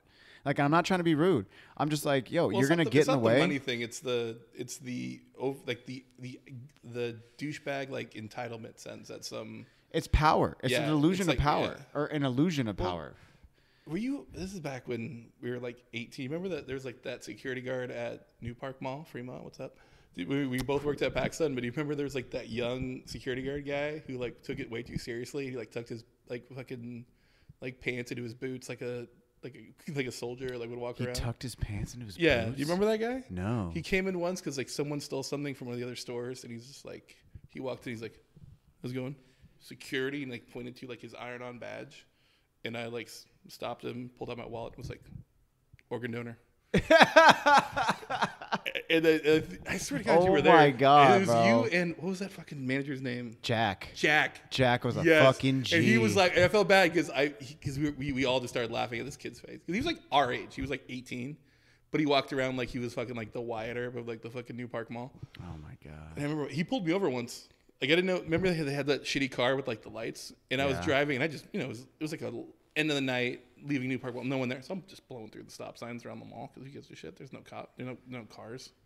And also these lights flash by me, so I think it's a cop. I'm like, fuck, am I going to get a ticket leaving the mall? That's a bummer. And then all of a sudden, like, as the lights turn off, I see it's like mall security. I was oh like, my God. what? Paul Blart. So I rolled down my window. I was so curious. Actually, I think I had that shitty Blazer at the time, so I literally rolled down my window. I love that car, but it was a piece of shit. And then I was like, yes. He's like, you ran a stop sign. I was like, yeah, I did. He's like, it could be dangerous. You really can't do that. I was like, are you able to like give me a ticket of any kind or like a citation? He's like, well, no, but the thing, and I just went. He was like standing next to the car, Fuck and he was you. just. Then he came in like a day later, like complaining to like whatever manager was on, like, your employee who works here was pretty disrespectful. The manager's like, what? You pulled him over? You're not allowed to do that. Like, stupid. And so she like went to the like I don't know. What's funny? I bet that dude, like that guy might still work there. I mean, I wouldn't be surprised. Or he's now like a cop and like pulling over people for real. Dude, on the topic of cops, we were talking about Gustavo. Shit, is he a cop now? Yeah. No shit. Gus is a cop? Gus is a cop. He fucking went in his dad's footsteps, Dude, huh? straight up in his dad's footsteps. Is he like Is he still like little? I don't know. I haven't seen him since. I hope he's still like little and adorable. Like an adorable cop just walks up. What was his last name? I cannot remember. I think we talked about this earlier. I'm so bad with names. Dude, Gus Arroyo. Yes. That was his name. That sounds right. Gustavo Arroyo. Yeah. Yes. So, Gus, I don't know if you'll ever hear this, but we were talking about this. And you said you weren't there, but I swear to God you were there. It might have been Aubrey and Alex I then. don't remember. But one of my favorite memories about Gus is that we were his, like, he was a junior, right? He was a junior and we were seniors. I believe it was a grade below, yeah. Yeah, so we were friends from like junior, sophomore, and then senior, junior, right? I think that's what it was for like 2 years. We were homies with him at school. High school, whatever. And then he had a party, and we all heard he had a party, and we'd invite him to all of our parties and shit as seniors. And then he had this party, but it was like juniors only. And I remember like, yo, what the fuck? You're not going to invite us? Like, yo, what the fuck? And he was like, nah, like, this is my party. Da, da, da, da. And I was super pissed. And so when I was younger, I would like just kind of let my emotions run my actions. And I remember you could say it differently. You were an asshole. I was. I mean, in talking to Allison recently about things that we've done in the past, and I will get into one thing specifically, but I'm gonna air it. I'm gonna air it out. I'm gonna air it out because I said, well, I'm gonna give it away. But so I remember going. This is so petty. I remember going over to his house in what was like Niles, like area. Is that where he lived? Like on the edge of Fremont. Yeah, I'm telling you, I don't believe I was there for this. I Bro, do not remember this. Well, no, that's what I'm saying. I'm going to tell it. So we went over to his house, but you remember where his house was, right? Yeah, no, I knew okay. his house. Yeah. So we like went over to his house and we parked like down the street far enough so they wouldn't be able to see my truck that I had at the time. And, I called the police and said there was a fucking party at this house. I gave them the address. That's some petty shit. And it was super petty. And then we just sat there with the lights off and we waited till the cops showed up. And then we watched the cops go up to the door, knock on the door. They went in. And then we see the entire party get busted up and everybody left. And I remember just sitting there with whoever was else in the car. There's at least 3 of us. I thought you were there. But here's a story I remember about us and police. I don't remember whose party it was. It was like, I think it was the summer after senior year. And me and you like went outside to like, I think you were smoking a cigarette or we were just like walking. We just wanted to get some air. And the party was pretty big. And then all of a sudden a spotlight hit us both. He's like, hey, wait right there. And I dipped immediately on you. Do you remember this? What? Do No. you remember this? What and the fuck? I went right back to the house, got back to the party. I was like, cops are here. And then they knew what house it was, and they brought you into the house, and you just looked like you were caught. He's like, and someone else is with you. And I tried to like hide in the back, but I'm like a 6'4", broad-shouldered dude. Like, I wonder who was with Kano outside. This has a foot above everyone else. Like, looking at me like, we know it was you. We had a light on you. And I'm like, well, I don't know. I was not outside. I'd been in here the whole time. It's like, I just like, you don't remember this? Like, I don't remember that at all. You I were remember so- another time when you- we were like you got were caught by the You were cops. so pissed at me. You were like, you fucking left me. I was like, Did I really? I was like, I had to warn everyone. I tried to act like I was being a hero. I had to warn everybody else. You're like, no, you fucking didn't. They came in 30 seconds later. I was like, yeah, I tried to warn everybody. Damn, Corey, you left me high and dry. I found out what kind of guy I was at that moment. Wow. I was like, the shit hit the fan. I was like, later. Okay, well, in that case, I'm definitely going to tell this story then. I don't even know what you're going to talk about. So, well, no, I wasn't going to tell this story, but now I'm going to tell this story. Oh, shit. So, do you remember when we went to, it was a party. It was me, you, there was 3 of us, but I don't remember who the third person was. It might have been Aubrey. But we went, it was that girl, Corinne, that I was kind of like messing around with. She was like a dancer. And we were already in college. I was at Ohlone. Oh, this is like Ohlone. That's a blurry. Dude, okay, so memory. we went to this party, and it was in Central Fremont. That was the whole thing. Where is that? So Central Fremont was like It's like Thornton? close to Thornton. It was close to where like Honda lives. That 5 Points area? Is that? I have no idea what that means. I don't fucking, 5 points? I haven't been to Fremont in fucking years. Dude, it was over by, it wasn't Glenmore. It was like. So yeah, I know Glenmore. It was past. That's where I grew up. It was past Glenmore, closer to Dakota, but like not. It was like, fuck. It was literally right by Honda's house. I was like, yeah, this is not fun for whoever's listening. Well, yeah, whatever. I don't But know either how way, Central Fremont is. But either way, it was Central Fremont, and we went into this party, and we went to oh god, this makes me sound so bad. But I was like messing around with this girl, but she had a boyfriend, and the boyfriend threw a party. And then we went because she invited us. I don't remember any of this. Yeah, dude. So we went, and I was dressed this is like when I was like super. I had already come back from Penn State. Like I was like fully alone-y. Like Oh, yeah, you were one of the kids with the football coach, right? fuck you, you hater. Shut up. Either way, Hey, you cracked that case wide open, dude. shut the fuck up, He dude. can't hurt you Shut anymore, up. Connor. Shut up. Break the Anyways, remember when we were due like I called it my crunk juice.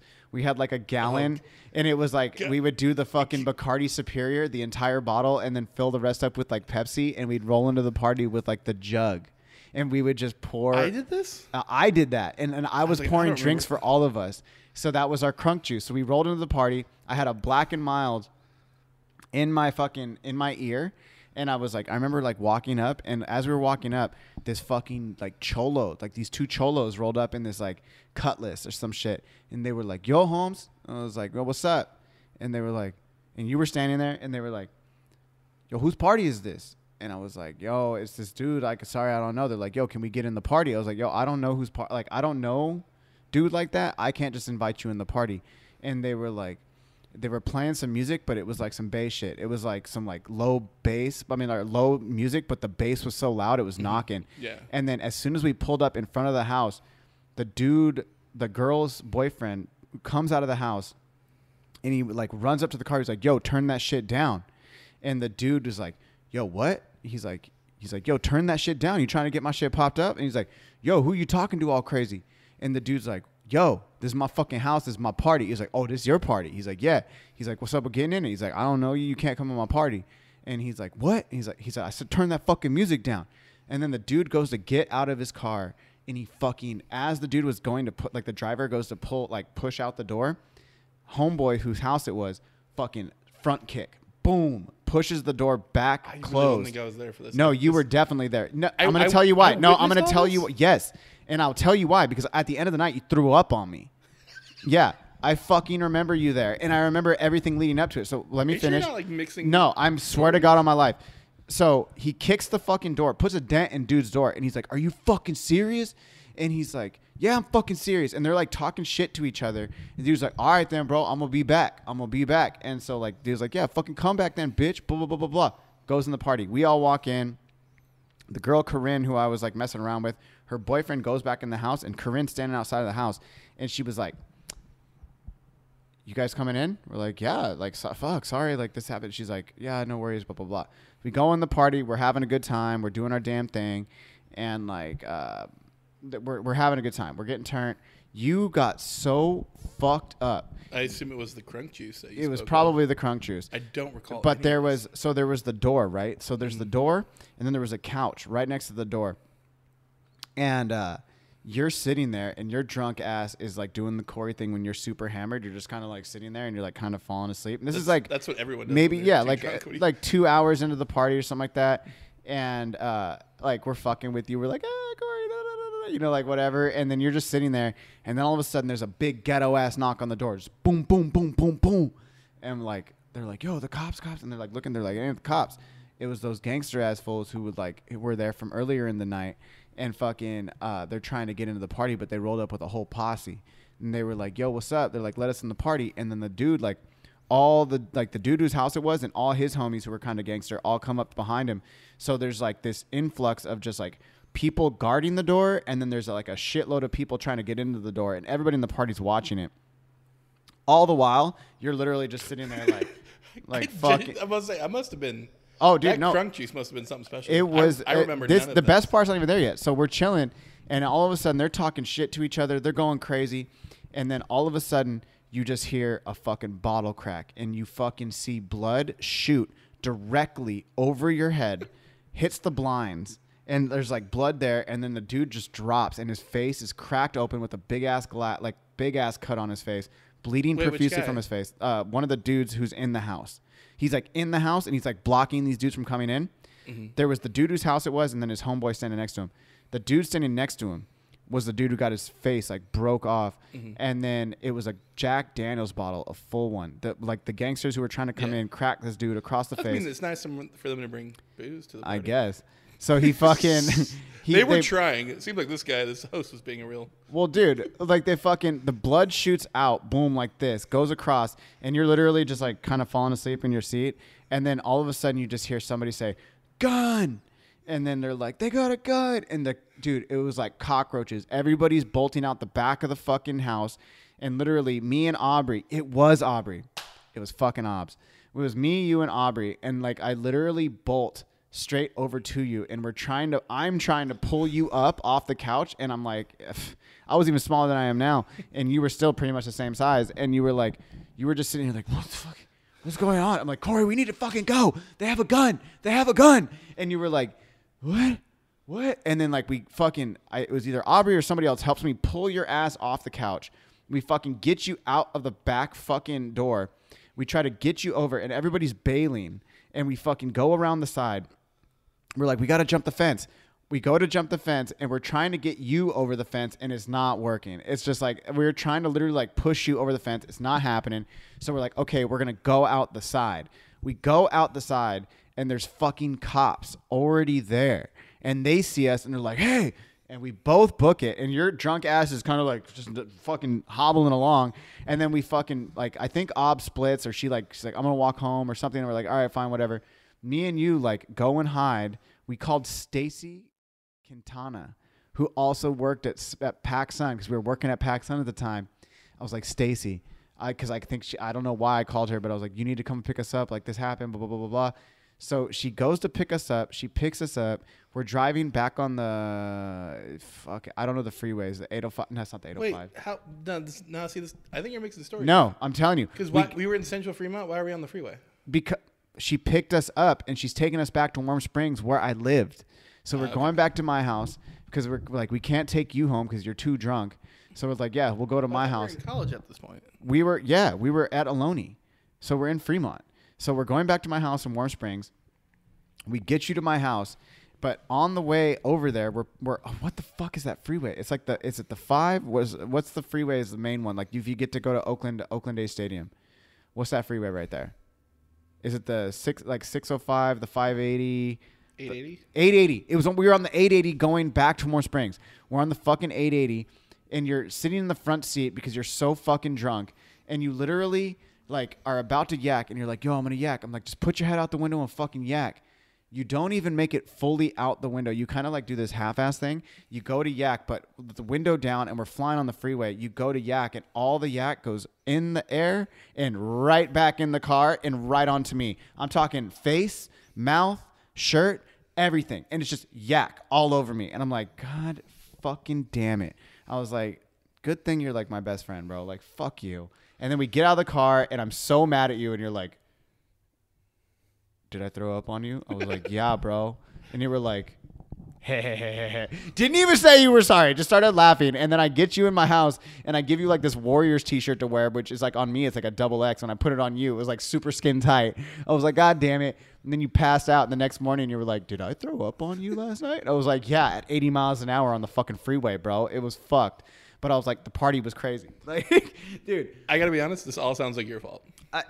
You take me to a party with cholos. A gun comes out. You make me drink crunk juice.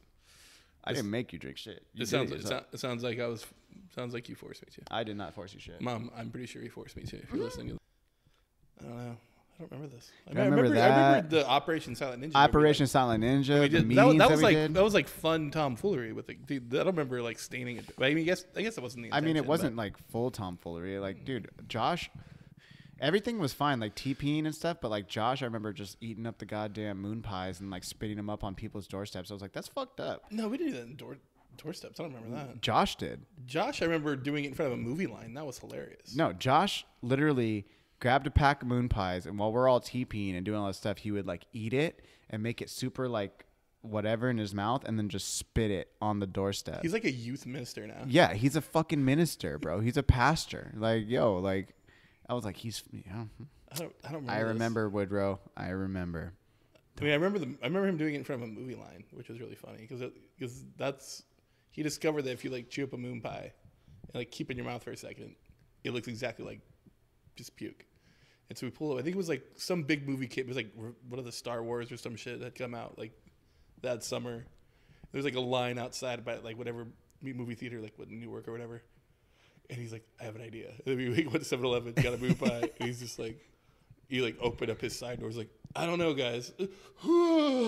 this like line of like 100 people waiting. They're just like, Jesus Christ. And he just, he's making the noise so loud. Dude, I was telling Allison about how we would go to like Wendy's and order hella food and then like pull up to the fucking drive-thru window and then just have our you ass and hanging Alex out the thought window. that was the funniest shit. And Bro. I always felt bad for the Wendy's person, dude. I was like, dude, they don't want to be a Wendy's person. Like, dude, spreading the ass cheeks and just hanging out the window like, yeah, that was, you guys thought that was funny. I always thought that was fucked up because I was like, dude, that's like some kid just like trying to make some money and now he's got to look at. Whoa, don't be sitting on your fucking high horse. Dude, don't be sitting in your high tower. Your high tower. Get off your fucking high tower. Bro, do I need to say about the time you fucking pegged a dog in the ass with a perfect spiral and you were like, oh my God, I just ate, like we were going egging. When did I peg it? You fucking were sitting in the back. I feel like Jed was driving his car because we were egging in Jed's car. I feel like you're mixing up a lot of shit. No, you fucking, I remember this very clearly because you were like, you threw an egg out and there was a guy standing there and you hit the dog and they hit the dog. His tail was up and you hit him square in the asshole. And you were like, I hit a dog in his ass. And like, we're like, did the egg break? And you were like, no, I think it hit his ass and it hit the ground but it's still funny. Like, see, that doesn't sound like me. Dude, it was me, you, Steve Loddick, Jed, and Alex. That's not a group that I don't ever remember hanging out. Yeah, that was it. Dude, it wasn't like a lot of people you could go egging with, like because we would do some scandalous shit. Like, yo, like, I'm sorry, people, if you think I'm an asshole for this, but like, yo, when we were just like 15, 16 years old, like we didn't know any better. Like, come on now. Maybe we were 17, but that makes it a little worse. But it was still super fun. It's what you do in the suburbs. There's nothing else to do. Yeah, you know, it is what it is. We definitely did more like silly TPing shit than actual like vandalism. I would say so. I mean, I'm definitely not going to talk about what we talked about last night because that was full on vandalism. There you go. So, I mean, you say this, but you were definitely a part of vandalism. And what made it worse is that we planned it out. It was like, that's what people didn't know. Like, or like when we would do these vandalistic attacks. That's not a word. Vandalistic? I don't think it is. No? Well, when we would vandalize, better. Thank you. When we would vandalize, we wouldn't just do it like on a whim. We would plot and we would like plan it out for like a month and talk about it and have meetings and shit. I'm not sure if it was quite that long, but I do know there was like definitely like we just would get like it'd just be just boredom. It'd be like sitting in like fucking someone's like, you know, living room and be like, we should do something like that. Oh, that'd be kind of funny. And then like I think the problem is we were all like kind of creative. Like basically like me, you, Alex, Josh, and like we were all be like sitting there like it'd be funny if we did this. And if we did this. But we like it was too much to do in one night, so we had to like plan it out. We were like the fucking shitty Goonies. Dude, what was the night where fucking Adam, you and I went out and we did something and we got caught and then we got chased? It was in Adam's fucking Jeep. I know this for a fact. I was not there for that because Adam got in trouble because you guys like paintballed. Didn't you guys like paintball something? He paintballed somebody. Yeah, I was in the car. I didn't do nothing. Remember, I wasn't there for that because I found out later. Wasn't it like somebody who was like I think it was slightly related to you? I think it was like a buddy of Adam's. It was like Brian something, but everybody didn't like him. So it was I can't remember. He was like in your brother's year. Yeah, but I don't. Yeah, no, you mean like the house itself? I don't remember if it was a house or a car, but basically whatever we went, went somewhere. Adam did something, and it involved paintballs, and then we got chased, and they found Brian. Fuck, what was his name? He was in your brother's year, but like. He was fucking bummed. But, like, you guys were related to him somehow. No. Danny Honda is. That's what it is. Yeah. Okay. You remember the dude that I'm talking about. Yeah. What do you remember his last name? Fell. Brian Fell. I fucking hated that dude. I remember when I found out, I was like, yeah. That's right. We came back to the house and we told you. Adam was in hella trouble. He was my mom. My dad was super pissed. My mom was pissed. But I looked at you. I was like, yeah. That was pretty funny. Yeah. I did not like that dude. So I was fine with it. Dude, oh man, I remember those times. Those were good times. Well, that's just the shit like you do in the suburbs, and I don't think it was even like that even malicious. It was just more like just boredom, because you know. I mean, yeah, but also I think for me it was more I wanted to be mischievous. Yeah, I think it's because it's like being bad is fun. Yeah, 100%. At that time too. Like, yeah, really, we didn't get in trouble ever. Well, we never really did anything too damaging. It was mostly just like annoying. Like my favorite shit was when we pico. Remember picoing? What's pico? Remember there was that guy running for like state senate or something. His name was like Roger Pico, but the sign just said pico, and we would just steal like his like running for like office signs, and we did it for like I think it was me. It was me and Alex, and you did it too. But we just like decided like every time we saw a sign, we didn't know we were even doing it. We just started stealing these signs, and then one day we're like, let's go picoing. And we'd randomly put in people's lawns. And then we put like 4 or 5, just enough that it was like weird. And then we like realized we have like 30 of them, and we're like, let's get Aubrey because she didn't come out. Yes. And we put like 40 signs on Aubrey. And then remember Larry, Aubrey's dad, came out, and he was like, this is hilarious. Like he thought it was funny. He saw us. We're like, shit. No. It was the next day. He didn't catch us doing it. I thought he did. No. Someone caught us doing it. I can't remember who. We were doing it to someone's, and someone caught us. But it was like the funny thing is people couldn't get mad because they're like, what the fuck? Why did they put who's Brian Peak or whatever the fuck the guy's name was? Because that's the thing is like it wasn't even like no damage to your house. It was just a mild inconvenience because they had to like take the sign out. Like, what the fuck? And it was just like we thought it was so fucking funny. Dude, I remember we did something one time, and it was when I had my Jetta, and we fucking like I was like, oh, we'll just leave the car running, but like I didn't put the car in park. I put it in neutral, and like I got out of the car and I went to go like throw something. And did you almost run yourself over? Was that it? No, but close. But like I didn't run myself over, but we got out of the car and everybody was out of the car, and all of a sudden the car's rolling and it was going towards Aubrey's house.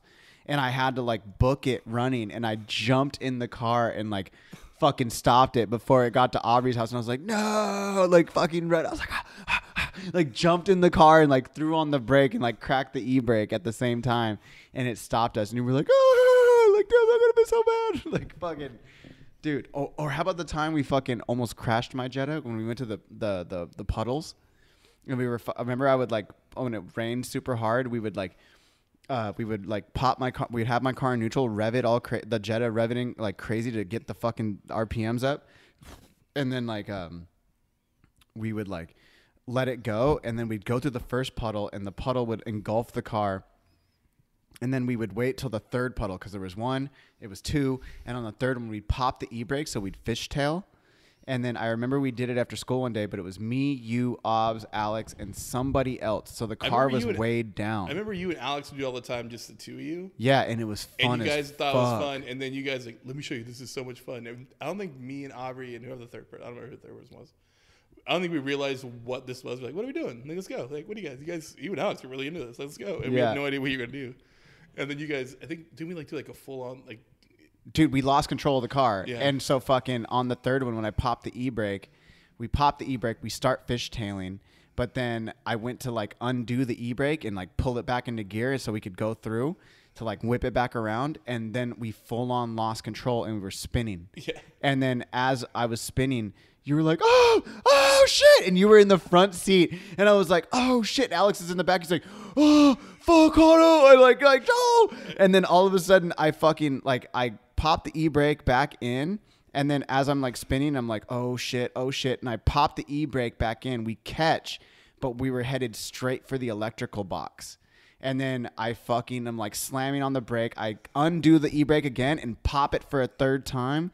And then we literally like, I do remember this. And then we fucking stopped like inches from the electrical box. I think it was a little bit more than inches, but we were very close. No, because remember I got out of the car and I was like, everybody's like, I remember Aubrey was so fucking pissed. Dude, she was so mad. So pissed. Because I was fucking just more like in shock. Because I'm like, did we almost just fucking like? We almost died. I don't know if they even died. I think we just probably like take out the power for like. We definitely would have gotten an accident. Oh yeah, no. we would have been some, but it was just like arena. Well, we got out and there was only like that much, like fucking, I don't know, like 6-7 inches between us and the electrical box, and we're like looking at it, we're like, oh my god, and then we're like, okay, never again. Yeah, I was like in like a weird shock, and I was like, what the fuck? And then Aubrey was like, you guys are fucking. She was so mad, which he should have been because we didn't know what we were signing up for. I mean, you weren't wrong. Yeah, but that was a good time. I liked it a lot. I mean, it's a funny story now, but yeah, it's definitely not smart. We definitely weren't the smartest at the time. No one is. You're when you're 15, you're fucking. Well, no, this is definitely like I was at least 17 or 18 years old by this point. I would say you didn't have a car when you're 15.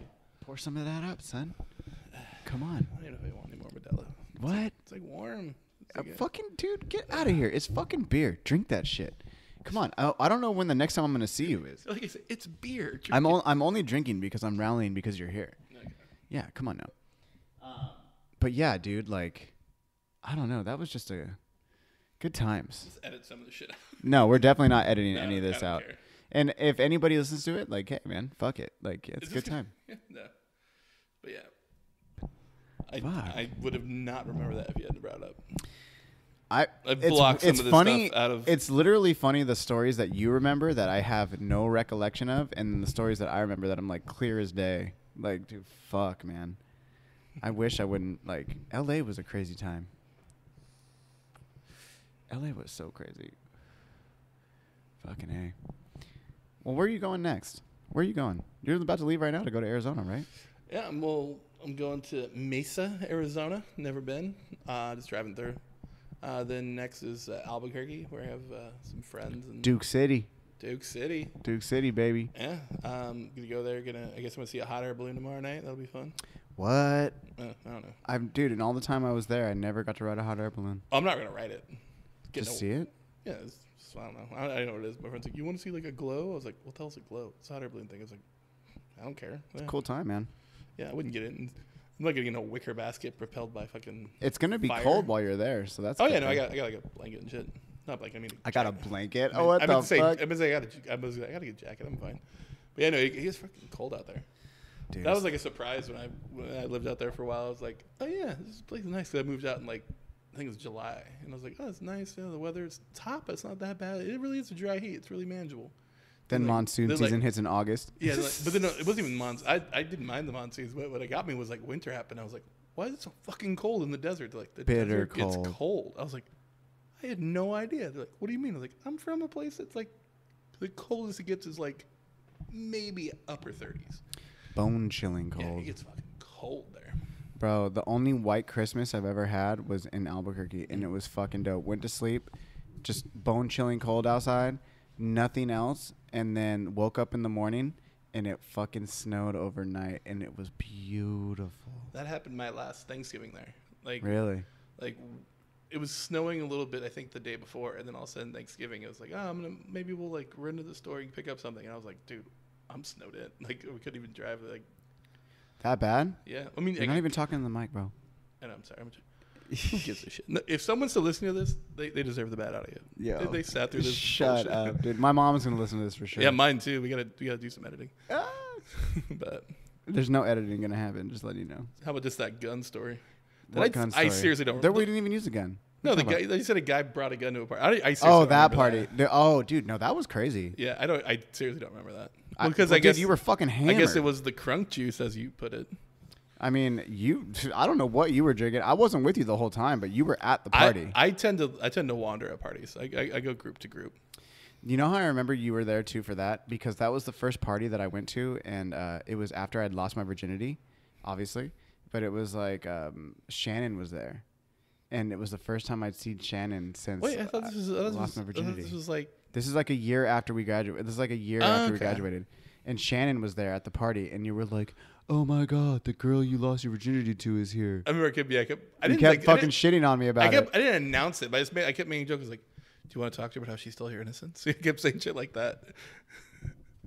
It's almost exactly what you said. Yeah, because it made me laugh. She stole your innocence. I was like, "What the fuck are you talking about?" And then because she walked up, he's like, "Because I knew her I knew her for years." She's like, "Cory, what's up?" I was like, "Oh my God, nice to meet you." Connor, are you okay with this? And I'm just like, shut the fuck. Hand me the beer. Hand me the beer.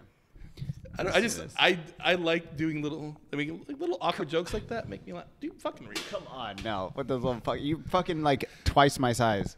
That's a fair point. Your arms are longer than mine. Come on. That's a fair point. Come on. But yeah, no, it's like those little like awkward moments that only like two people are like there for. That's the shit that really makes me laugh.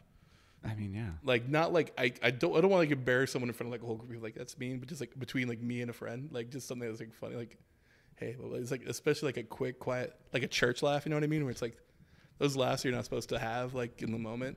That's the shit that makes me laugh the hardest. I love that stuff. I mean, you're not wrong. Yeah, you're not wrong. It's my favorite, like favorite kind of like favorite laugh is like the one you're not supposed to have. That's the shit that always makes me like really happy.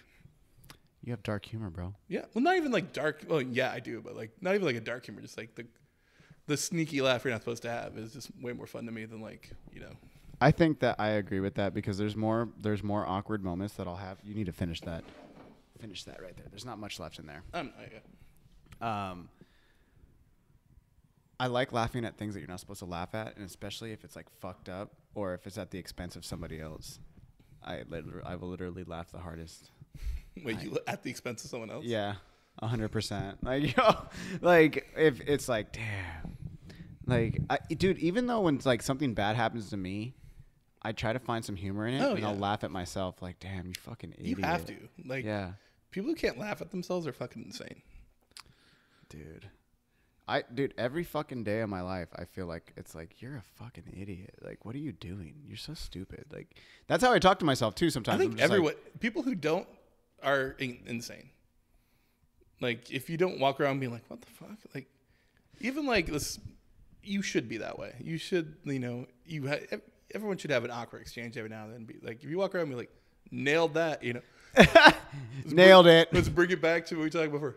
Politics. But I was wow. Like, no, it's like, but here's what that's, if nothing else politically, whatever, just the weirdest thing about Donald Trump was not any of the other crazy shit, was just the fact that he was like killing it. No matter what he did, it's like, pretty much I'm the best. I'm the best I'm gonna make fun of this reporter with like cerebral palsy. Nailed it. Got him. It's like, that's how he was. And it's like, that's fucking insane. Like, regardless of politics, views, whatever, if you just walk around like that, I'm like, that's fucking nuts. That to think you're just walking around, you're just like Curry God's fucking gift, jacking threes and just nailing every time. Every time. It's like, no, you have no self-doubt. That's fucking nuts. Dude. Like you should have self-doubt about everything, but just, you should have a little bit, as just a regular human being. Question yourself is good, for sure. Yeah. I definitely like Trump in the sense of like, they're like, hey, Mr. Trump, how do you feel like this? He's like, yeah, pretty much. I'm the best. I did this. Like, we're the best. Oh, yeah, Mr. Trump, how do you feel this? I mean, really, I'm the best. You're doing a terrible impression. I know, dude. I'm trying to fucking do a good impression of him. I've been actually trying to work on one because... You're like late on that, by the way. I know. But I just like hearing his voice. I think it's hilarious because he cracks me up. Like, I don't think he's a good person, but I think he's funny. If he's not running the country, he's hilarious. Like, dude, he's really up funny. Until he became president, every fucking rapper in the goddamn planet was like, I got money like Trump. Like, I'm going to do it like Trump. You're fucking fired like Trump. Like, dude, like, there's Mac Miller songs with him talking about like being like Trump. He has a song called Trump, and he's like, I want to do it like Trump. Like, dude, I'm not political. I don't care. But I said that to one of my friends in New York. Shout out to Liz Yang. She was like, it's your privilege that you have a privilege to not vote. Or not vote, but like, because I vote. But it was like, you have a privilege to not care about politics. And I was like, that's great. And I appreciate that. But at the same time, it's like, dude, I feel like there's enough people caring about politics that are super wound up in it, that let it affect their daily lives. Mm-hmm. That I don't need to do it. Yeah. You know what I'm saying? I get that. Ray Ray's all about the politics. Mm-hmm. Always. I mean, when it starts getting like an election year again, I'll probably care again. But like right now, it's like, you can't. I can't let it. All the shit with Trump now, it's like, oh, he's hiding documents. I'm just like, whatever, dude. Now he's just silly. Is he even relevant still? Is that? Yeah, dude. He still sells like rallies and shit. For what? I don't know. Is he? He's not. He had rallies. He was never a senator, so he's just an ex-president now, right? Yeah, he had rallies the entire time he was in office. He just kind of like has like rah. Just basically he just has meetings being like, hey guys, how fucking awesome am I? And people go there like, so awesome. Have you seen this hat? You know, it's like they go there, they put him on like flags, or he's like holding guns, like he's like superimposed over Rambo. And I'm like, it's so fucking weird. Because I'm just like, say what you will about Trump, he's not a badass. No. Like, he's not a guy I'm like, that guy could kick some ass. Like, he's a fucking weird little rich, like suntan. Bro, I was in Lynchburg, Tennessee, and I was at the Jack Daniel's distillery, and I was walking around the town square. It's literally a fucking square, and they had a fucking, like, I walk around like 3/4 of this, or 2/4 of this fucking square, and I get to the third side of this square, and there's a fucking, like, a little pop-up tent, and it's all like MAGA shit, all these like Trumpers, whatever. But there's a fucking shirt, and I almost bought it just because I was like, this is so ridiculous. Fuck you. I see Ray. Ray's just, everybody can't see. Ray's in the mirror right now, or in the window. The window. Yeah. Eat a dick. Whatever. But so Trump is on this T-shirt, and he's literally in he's like jacked, and he's like super, dude. Fuck you, Ray. Fuck you. You guys can't see this, but anyways, Trump is just super jacked, like veins popping out, like 6-8 pack, like whatever, and it's like, we will not be disturbed. Like, this is the fucking ultimate blah, blah, blah, blah, blah. I'm like, how is this even realistic? Like, Trump doesn't even look like that. Like, it blew my mind. And then there's like Hellstone and Brimfire fucking by like some people preaching some shit on the corner. I'm like, Tennessee's an interesting place. Like, I love it though. I love it. Yeah. Dude, I love all that shit. Like, yo, you guys are going to be super crazy and do whatever you want to do. But like, I love it. Like, yo, because that's fucking backbone of America, baby. Let's go. Like, they're over here doing the jobs we don't want to fucking do, and they're going to fucking preach how they're going to preach. Fuck yeah. Let's go. America, baby. Let's go. All day. America. Fuck yeah. Like, yo, I'm all about it, G. Let's go. I don't care, because that's the freedom of speech. Like, yo, you're going to say your shit? All right, cool, whatever. But, like, I'll say my shit, too. Yeah. At the end of the day, we both have the right to say what the fuck we want to say, and I respect that, and I will always appreciate that, because I fucking love America, baby. Let's go. Red, white, and blue. These colors don't run, motherfucker. I wake up. I piss excellence. You know what I'm saying? That's America. Ricky Bobby. No, let's go.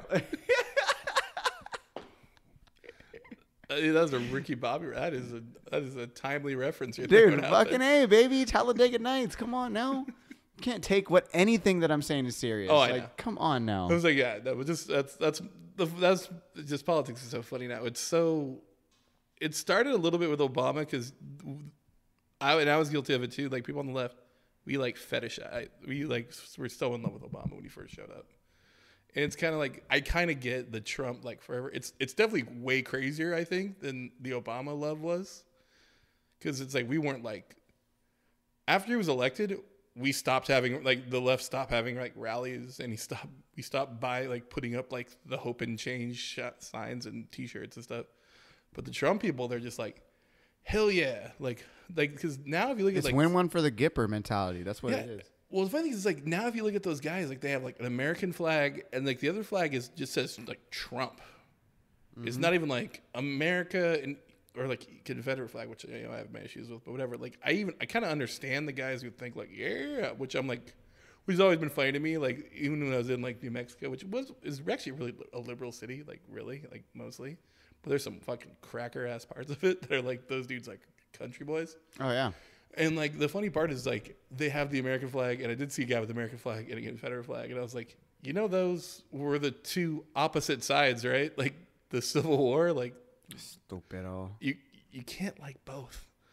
Like, if anything, just have two Confederate flags, like, because those dudes lost to the other flag with all the stars on it.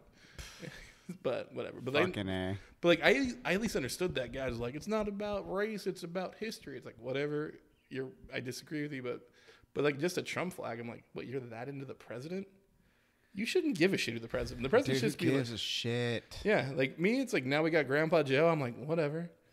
Dude, at the end of the day, I don't give a fuck. Yeah. I care about what's happening in my local community. How am I going to affect the people who are affecting me, who I'm seeing on a daily basis? And how I'm going to be able to affect the people in my daily community, in my neighborhood, in my, like, a bigger city. I care about San Diego. I care about North Park. I care about people on my block. If there's some shit going down, that's what I care about. Like, I don't give a fuck. Like, I love the country. I don't hate being American like some people. But, like I don't think people even hate being American. Like, dude, hella people hate being American. They fucking hate it. I think people hate parts of America. But No, you're allowed to. You're I allowed disagree. to disagree. I've heard people literally say, like, I can't fucking, like, stand this country and blah, blah, blah, blah, blah. It's like, bro, you didn't choose to be here. Nobody chose to be here. Your parents fucked. You came out. You were born on this soil.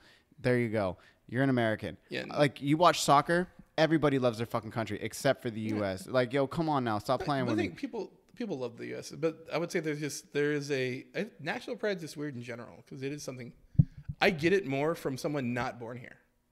If you like came from like a war-torn country and like migrated here and made a better life for yourself, I get being like, fuck yeah, America, this place is amazing.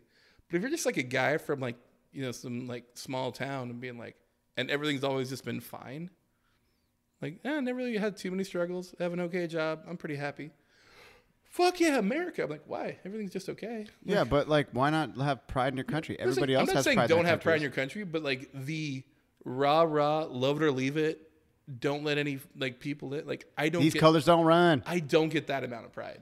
Dude, that's like yelling. I think it was George Carlin made a joke about like, you didn't choose it. It's like, that'd be like yelling, I'm proud to be 5'6" or something like that. It's yeah, like, why? I mean, you didn't choose to be 5 foot. Like, it just happened. It's an accident. Yeah, we happen to be here, and that's all it is. That's what my point is. At the end of the day, none of us chose to be here, bro.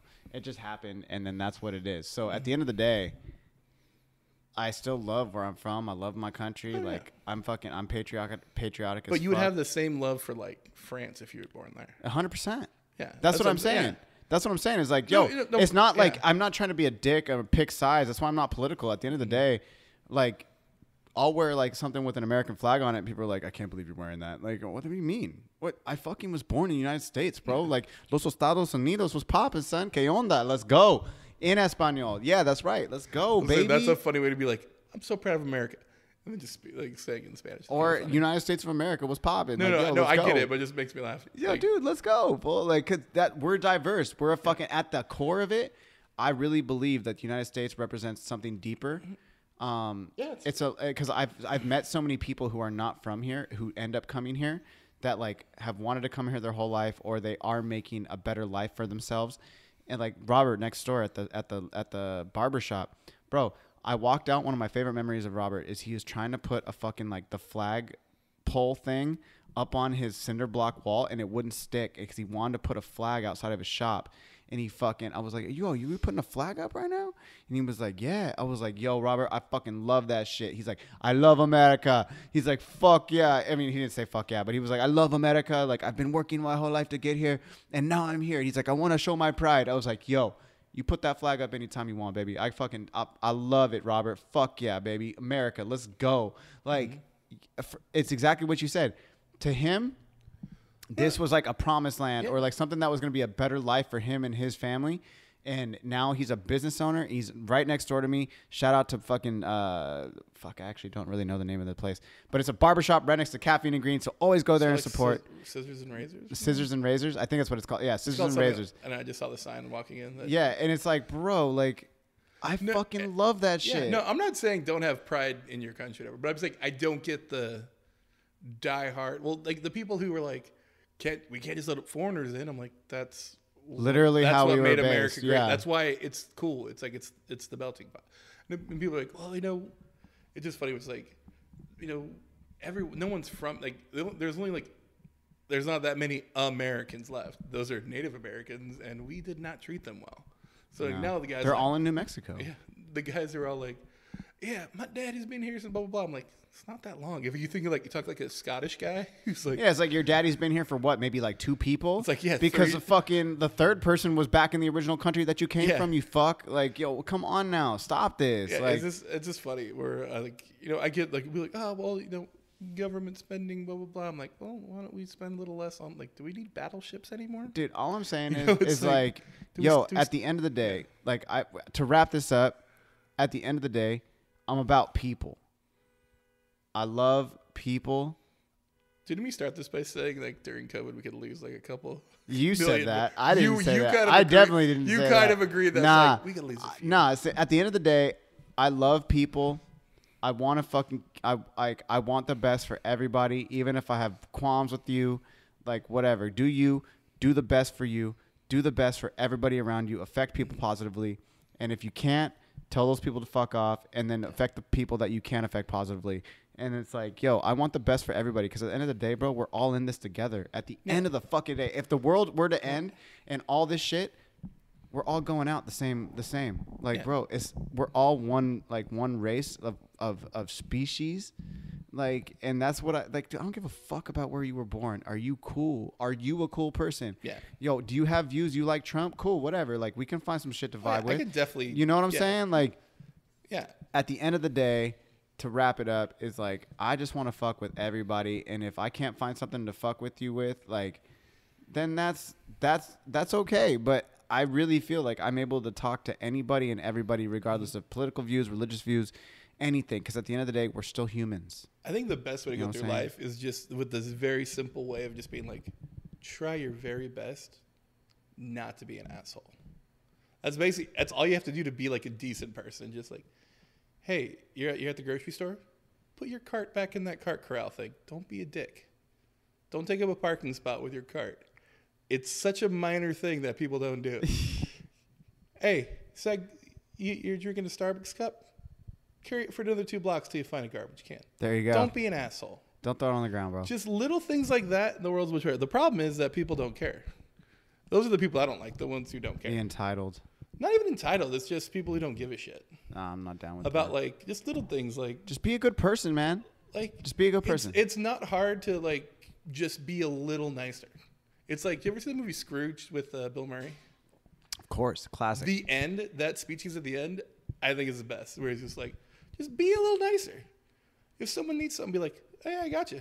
It's like, I don't want to do the whole speech. Like, if anyone's ever seen Scrooge, you're missing out. It's one of the greatest Christmas movies of all time. Yep. It's super dark, actually. But I like Nightmare Before Christmas and Scrooged. Those are my Nightmare two. Before Christmas, I kind of got burnt out on just because Just so many tripping. annoying, like, at least the girls I'm into, you know, Fair. the dark horn rim glasses. What's this? There's magic everywhere. Like, what's this? My type is just every girl's like, every year, like, we got to watch Nightmare Before. I'm like, ugh, can we just watch Bad Santa? It actually might be my favorite Christmas movie is Bad Santa. Dude. As that and like, you know, I do. The original Santa Claus with Tim Allen. Nah, the original, the number one. I don't even Numero watch uno. My favorite Christmas movies are all the dark ones. I love Bad Santa. I like Scrooged. I like Christmas Vacation. Those are my go-tos. I've seen Christmas Vacation. I like that one. And Chevy. Chevy, yeah, dude. Chevy. When he's doing the sled, it's so funny. He's like, dude, he like puts like some weird spray on the sled. He's like, all right, guys, 1, 2, and he just flies down the mountain hella fast. That dumb shit just kills me. Like, but yeah, no, I was like, but like in Scrooge, but the whole point was like, he's like, just be nice. Like if he sees like an old lady at like a store trying to lift up like a case of water, be like, hey, I don't want to be rude. Do you need a hand? Yeah. Like I did that. Actually, you'll find the story. This is a fun one to end on because you always talk about like my fun whatever. So I'm at Target. This is during COVID, so no one's talking to anyone at Target. Like I literally was doing all the shopping because I moved back in with my parents to help them out during COVID and stuff. And I would just do the shopping for them because I'm like, don't go outside. You guys in your 70s, you'll fucking die if you go outside. You know, it's like 100%. that kind of. And so I would go to Target, and there was this old couple. And not that it matters, but I'm gonna say it was an older black guy because the way he said it is super funny. Like if an old white guy said that, he'd be like, "What?" It would just come out weird from a white guy's mouth. It's an old white guy like, "Thanks, son," you know, shit like that. He's a Puerto Rican saying this. Yeah, don't you have to tell people my shit? I'm just saying. No, I'm just no. It's like we know like a white guy in his 70s sounds different than a black guy in his 70s. I'm not saying better or worse. Just Shep. there's like a tonality to it. Anyway, so he's trying to lift this like big thing of like bottled water. And it was like that day it was when you could only buy 2 per person. That's it, cut off. And I was like, hey, and I did the 6 feet. He's like, don't want to bother you, sir. And he was struggling with it. I was like, do you want a hand with that? I know, are you weird about me touching it? But I was like, I could. He's like, oh yes, please. And I easily, you know, I'm a big guy, so I easily put it in his cart. He just stopped. He goes, wow, thank you. You a big red meat eating motherfucker, aren't you? And he just That's was what he like, said? yeah, and he started laughing. I was like, I guess. He's like, thank you. He's like, I was like, all right. He's like, if you need anything else, he's like, do you work here? I was like, no, I just saw you having some trouble. He's like, well, if I need some other heavy shit, I'm gonna come find you. I was like, right on, man. Dope. Fuck and I was yeah. like, that guy's cool as hell. I was like, be safe, man. Like, we need you out there. He's like, thank you. You know, it's just. Fucking I'm saying A. if a white guy said that'd be weird. That's all I'm saying. If a white guy's like, find some more heavy shit, it's like, Why? because white. I don't mean White people need help. No, it's like, but an old white guy I've never heard say, if I need some heavy shit, you know, there's like a tone to the way cool old black guys talk that white guys don't have, because white guys we're lame. I mean, we talked about it recently where like a guy calls, he's like, hey, how's it going, Kano? It's, Marty. hey, it's Jim. Yeah. Hey, how's it going? Yes. I saw you got a coffee shop. Real proud of you, bro. Real proud. Yeah. Family's good. Anyway. Family's good. Anyway, I've got the kids here. I got a little Skylar and a little Timothy. like saying, what's it? Madison. That's a white girl name. Oh, Madison. I got a little Skylar and Madison here. Maddie. Oh God, little Maddie. Well, she's a handful. She's gonna be a heartbreaker. In a couple of years, I'll be full. You know, my hands will be full. Anyway, might have to buy one of those shotguns. Anyway. Yeah, I'm just joking. Anyway. Great, thanks. So can we get along with this? Yes. Yeah. All right. That's what's so funny when I talk to people my age, and I'm like, God, this fucking old guy. I'm like, oh no, wait, I'm just like, am I just a child? But I'm like, I feel like I'm just a child as well. We talked about this earlier in the shop. That's the thing. It's just funny. It's like, how's it going, young man? Like, it's like, what's going on, man? Like, I just feel like I'm casual. I'm like, is that how I'm supposed to talk? Now I'm in my 30s. Nah, fuck that, bro. Like, yo, I will never stop. Like, even when I'm 70, I'll be like, yo, what's popping, young G? I think that'll be the only thing. I'll be like, yo, what's popping, young G? How you doing? You all right? You good? All right, chill. Like, that's what it is. Like, oh yeah, I mean that's exactly how I greet all my peoples. Yeah, what's popping? What's popping, young G? Yeah, what's popping, young G? What's happening up in yo whiz? Yo, ¿cómo estamos? That's my favorite thing. Usted. I don't know. Hey, anyways, all right, we're gonna leave it there. We're gonna end it on Usted. We're gonna end it on Usted right there. Cory, I wish you nothing but the best travels. I'm really glad if you guys have made it this far to the end of the podcast. This should be edited down. No, it's not edited. I'm not going to edit it down. How long is this? 2 hours and 16 minutes. That's fucking insane. Yeah, we've done a good job. This is a waste of people's time. Maybe, but it was a good time to have to be able to sit here and talk with you. I have like 32 friends on Instagram. If anyone got to the end of this, let me know. I will personally give you $1 back. I could afford $32. Yo, I will not. I'm not accepting new friends though. So thanks, Mom. Yeah. Hey, Mom. Sorry. Yo, shout out to Lynn. I asked Connor to take out the story about the gun. I don't remember that. I remember it very vividly. But shout out to the moms out there. Shout out to our moms, because I know both of them are going to listen. Maybe they're the only two we're going to make it this far. Probably make it. Yeah. This is an audience of two. Basically, we just told her. You told our moms a bunch of fucking secrets. Well, whatever. We were boys. Yeah, we were being boys. We're still going to get a lecture over the phone about this. But what's this puddling thing you guys were doing? I was like, I only went once. Anyways, all right, Cory. Well, I mean, I always say, like, if you want to tell people where they can find you, what's your Instagram handle? I don't remember off the top of my head. CT Sayers. Is it CT Sayers? Mm-hmm. CT Sayers. I'm on Facebook. You could send me a message. I will not respond. I don't check it very often. Feel free to text me if you already have my number. I will possibly respond to that. And anybody from Washington High School. How about this? Poppin'. If you are a investor in film, what's the name of it? Actually, this actually might help. Hold on. Fuck, I don't remember the name of the company. I'm gonna pause right here. Hold on. He's talking, or he's finding on his phone right now. I do not remember the name of. What are you doing, Cory? Dead air. Talk Global Media is trying to get my screenplay made into a feature film. So if you want to invest in movies, you enjoy my silly stories about high school, give me money so we could make my silly stories come to life in film. There you go. Because, right now, like my title, I guess we never said, like, I'm currently a bartender, but I like to claim I'm a failed writer, current bartender. But we could fix that with your money. So if you have just money to burn and you made it through 2 hours of fucking nonsense, give me some of your money so we could make my nonsense come to life in film. Vamos. Yeah. All right. Thank you so much, Cory. Drive safe and peace. Yes, thank you so much, Cory. That was an amazing conversation. And man, if you made it that far, I'm so hyped. You got to just hear some of the tomfoolery that we did. It was a great time. Cory, I miss you, man. I hope you made it safe. And it was just a great conversation. I'm super glad you came through. Guys, I just want to say thank you again for all the support every day, week in, week out, listening to the podcast, just showing support, whether you're buying lattes, like buying coffee, listening to the podcast, sharing it with your friends, sharing it with anybody. I really appreciate all y'all. And guys around the world, I really appreciate everybody who listens. Without y'all, I'm nothing. So I appreciate it, guys, from the bottom of my heart. And like I said, have some amazing, amazing guests coming up in the next couple weeks and the next month. So I hope you guys enjoy it as much as I'm looking forward to it. All right, y'all. See you next week. Peace.